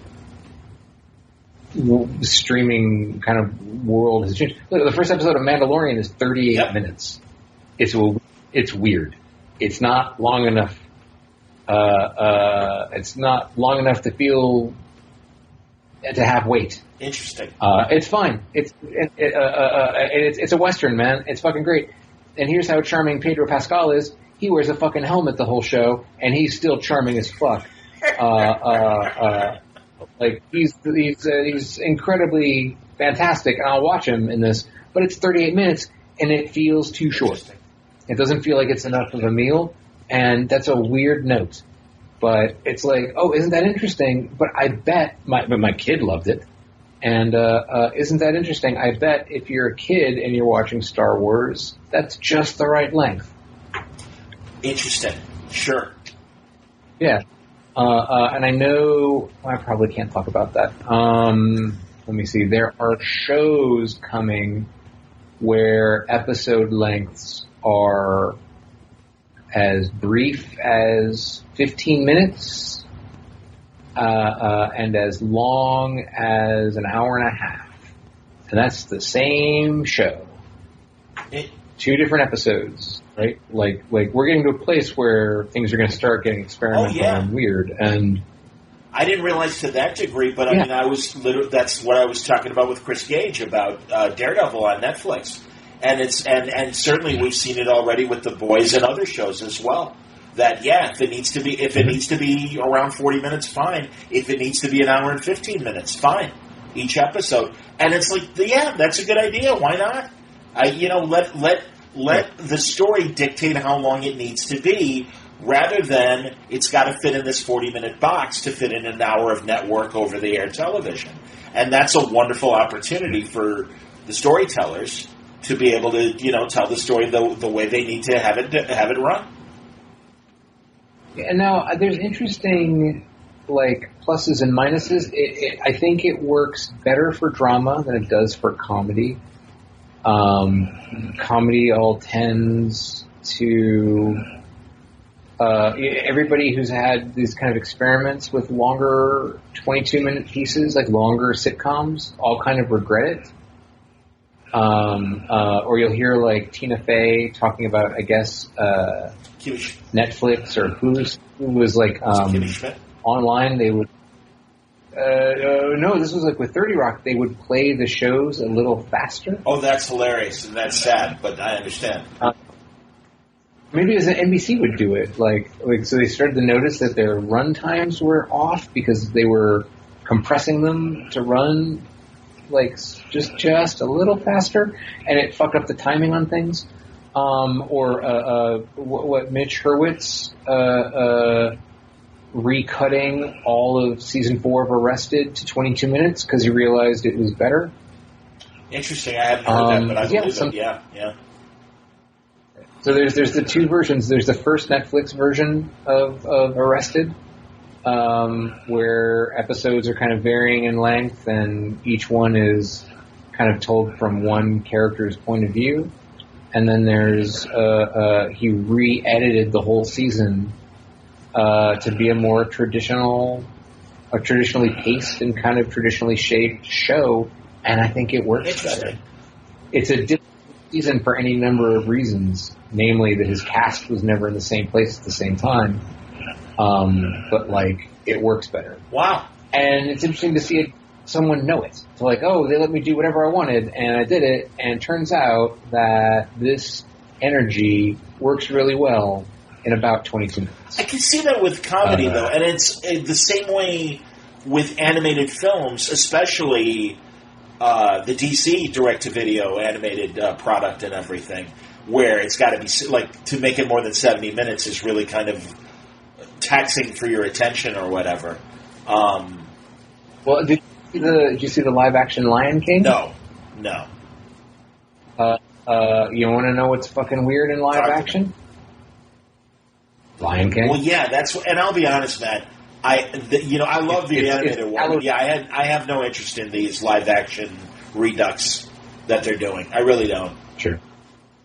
But yeah, tell me about it. Tell me about it, because that is an interesting reaction. Have a 9-year-old daughter in your life, and that'll change. But, I'm sure if I had kids, I'd have to see it. Yeah. The thickness of the story, and how kind of inescapable it was when it was reduced when everything was live action. How kind of thin a movie that is. How it's got a 30-minute first act, a 30-minute second act, and a 30-minute third act, and that's all weird. Well, I heard the CGI was very creepy and unnatural, which was kind of ironic given that it's a live action movie and everything. So it's clearly like a work in progress. Sure, but it was as a piece of structure. It was fascinating to see. Oh, this thing you'll forgive when it's a cartoon is weirder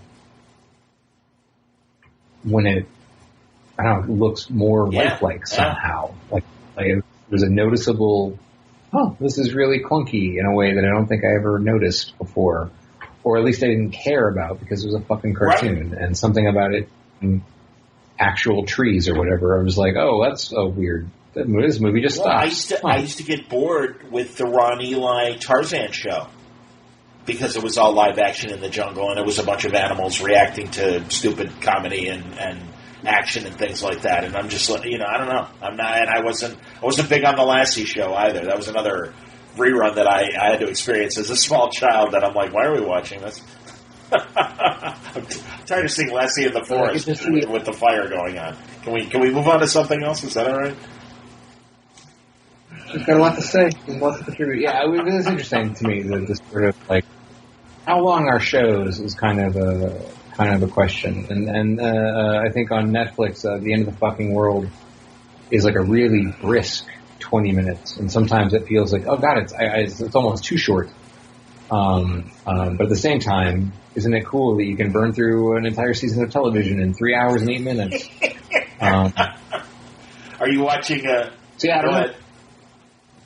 We're just in a weird. It's a weird place, and it's cool to have a piece of material like Sex Criminals that kind of forbids traditional handling. You know, I'm really interested to see how it translates. But in the meantime, you guys are coming back for your final arc, right? At the end of January.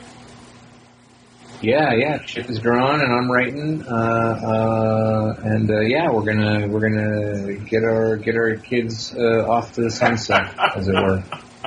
Is it gonna be a final 6 issues? How long's the arc gonna be? 5? Yeah, it's gonna be 5, and then there will be like an epilogue. Okay.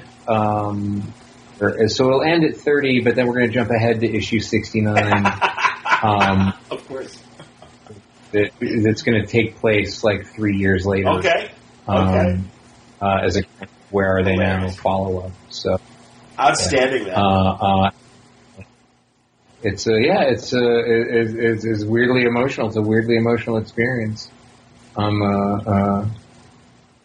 It's at the same time, there comes a point where I became acutely aware in the writing of the book that like, oh, I just care about these two. I don't care about the bank stuff at all. Like. And once I felt like I got them together, it's like, oh man, now the bank feels like it's in the way. Oh, I guess it's time to stop. I felt like a good time to stop when like the bank gets in the way of your bank robbery comic. Maybe it's time to stop writing it. I can appreciate that, absolutely, man. And also it's crazy. It's all like been a thing that I just have not stopped actually writing for 4 years. Like the TV process has been so intense. It's crazy to me to think that like. The comic hasn't gone anywhere. It's like, what do you mean? It's all I do is fucking write sex criminals. Yeah. But yeah, so and Chip is doing his amazing work, and he's kind of really beautiful covers, and we got lots of plans for for going out with a bang, as it were. Absolutely, man. No, and I talked to Chip a couple of weeks ago, and he was telling me it was tough getting back in the groove of, writing sequential or drawing sequential stuff after having written for so long recently and all of his writing and stuff like that. Sure. So I can appreciate that. And no, it's, hey man, it's a great, unique flavor. And it's, I'm glad that you guys are, seeing like, all right, let's wrap this up. And, it's Jesus, at the end of the day, you're going to have, 31 amazing issues or whatever. So that's fantastic. And there's going to be an annual, too. Okay. So, I guess it'll be 7 issues. Okay. The annual story of our favorite background joke, Sexual Gary. It's his life and times and origin story, and what is maybe the craziest fucking thing I've ever written. And like, I'm. That's. I was going to say that's literally what I was going to say. That's saying something, man. Okay. But yeah, so it is a rags to riches story about America's favorite icon of sexual health and positive sexual education. Hilarious. That's outstanding, man. Jesus Christ. Wonderful. Good stuff, Maynard. All right, I like it. High quality, high class. Of course it is. Well, dude, as always, you're generous with your time, and I always appreciate our visits, and they don't happen soon enough. And as I always say, can't we all just live on the same street so we can see each other more often? It would be a much nicer world, if that possible. So we'll check in a few months, hopefully, Maddie, and see how everything's progressing. But yeah, good luck with everything, and have a great time in your caper run to Denmark and back. Yeah, are they the ones with the wooden shoes? No, that's somewhere. Yes, I believe that is Denmark. Yes. All right. Well, I'll come back with everybody's getting wooden shoes. The great Matt Fraction. God, I miss him. Word Balloon, League of Word Balloon listeners actually got access to this conversation 2 weeks ago, and I wanted to thank them for their support, so I made that available. And if you become a Word Balloon subscriber via Patreon, you will have access to unique content as well. Patreon.com/wordballoon is there. And also, this is just the beginning of December. There's going to be a lot of interesting stuff happening this month on Word Balloon. I hope you'll join me. There are some really great guests that I've got lined up. Old favorites coming back, new people to talk to as well. Really interesting stuff, and I hope you'll join me as you have for these 14-plus years. We're almost at our 15th anniversary coming up in May. Unbelievable. And again, thank you for sharing my birthday with me today. 55 years old, but brimming with ideas and not slowing down in the least here at wordballoon.com. Thanks again for listening. AfterShock Comics also helping us out, paying the bills here at Word Balloon, and giving us some great comic books as they continue the year of reading dangerously. I keep wanting to go back to the great film of the same title that Mel Gibson made well before all these scandals and stuff with Sigourney Weaver. That's a great movie. If you don't know that movie from the 80s, incredible film. But this is the year of reading dangerously for AfterShock Comics, and they're backing it up with some pretty neat stuff. They are debuting this month 3 brand new series. We'll talk more about them in subsequent Word Balloon episodes. But it's The Man Who Effed Up Time, there's God Killer, and Undone by Blood. 3 brand new AfterShock comics to join the pantheon of books like Animosity from Marguerite Bennett and Dark Red from Tim Seeley, Stronghold from Phil Hester and Ryan Kelly, Dark Ark from Cullen Bunn and Juan Doe, and Pestilence, the complete series graphic novel, will be available as well from AfterShock this month. Issue 5 of Shoplifters Will Be Liquidated, also coming out. You Are Obsolete, Issue 4. Matthew Klickstein, a great miniseries. You got to pick up all 4 issues of what's currently out there and get issue 5. It is fantastic. And if you haven't listened to that Matthew Klickstein interview that I did last week with him, do yourself a favor. It's a great conversation, and it's a very interesting book. You Are Obsolete really is kind of a Village of the Damned, Children of the Corn spin. But it brings it to the modern age by adding social media to the equation. What is wrong with the children? What happens when you reach the age of 40 in this small European town that is being dominated by the children and their social networks? A very timely story from Matthew Klickstein and AfterShock Comics. Don't take my word for it. Go to the website. You'll find full story descriptions of these books and more, preview art pages, and the diamond codes on how to order these books through your local shop at AfterShockComics.com. Thanks again for listening today. More great stuff coming this week.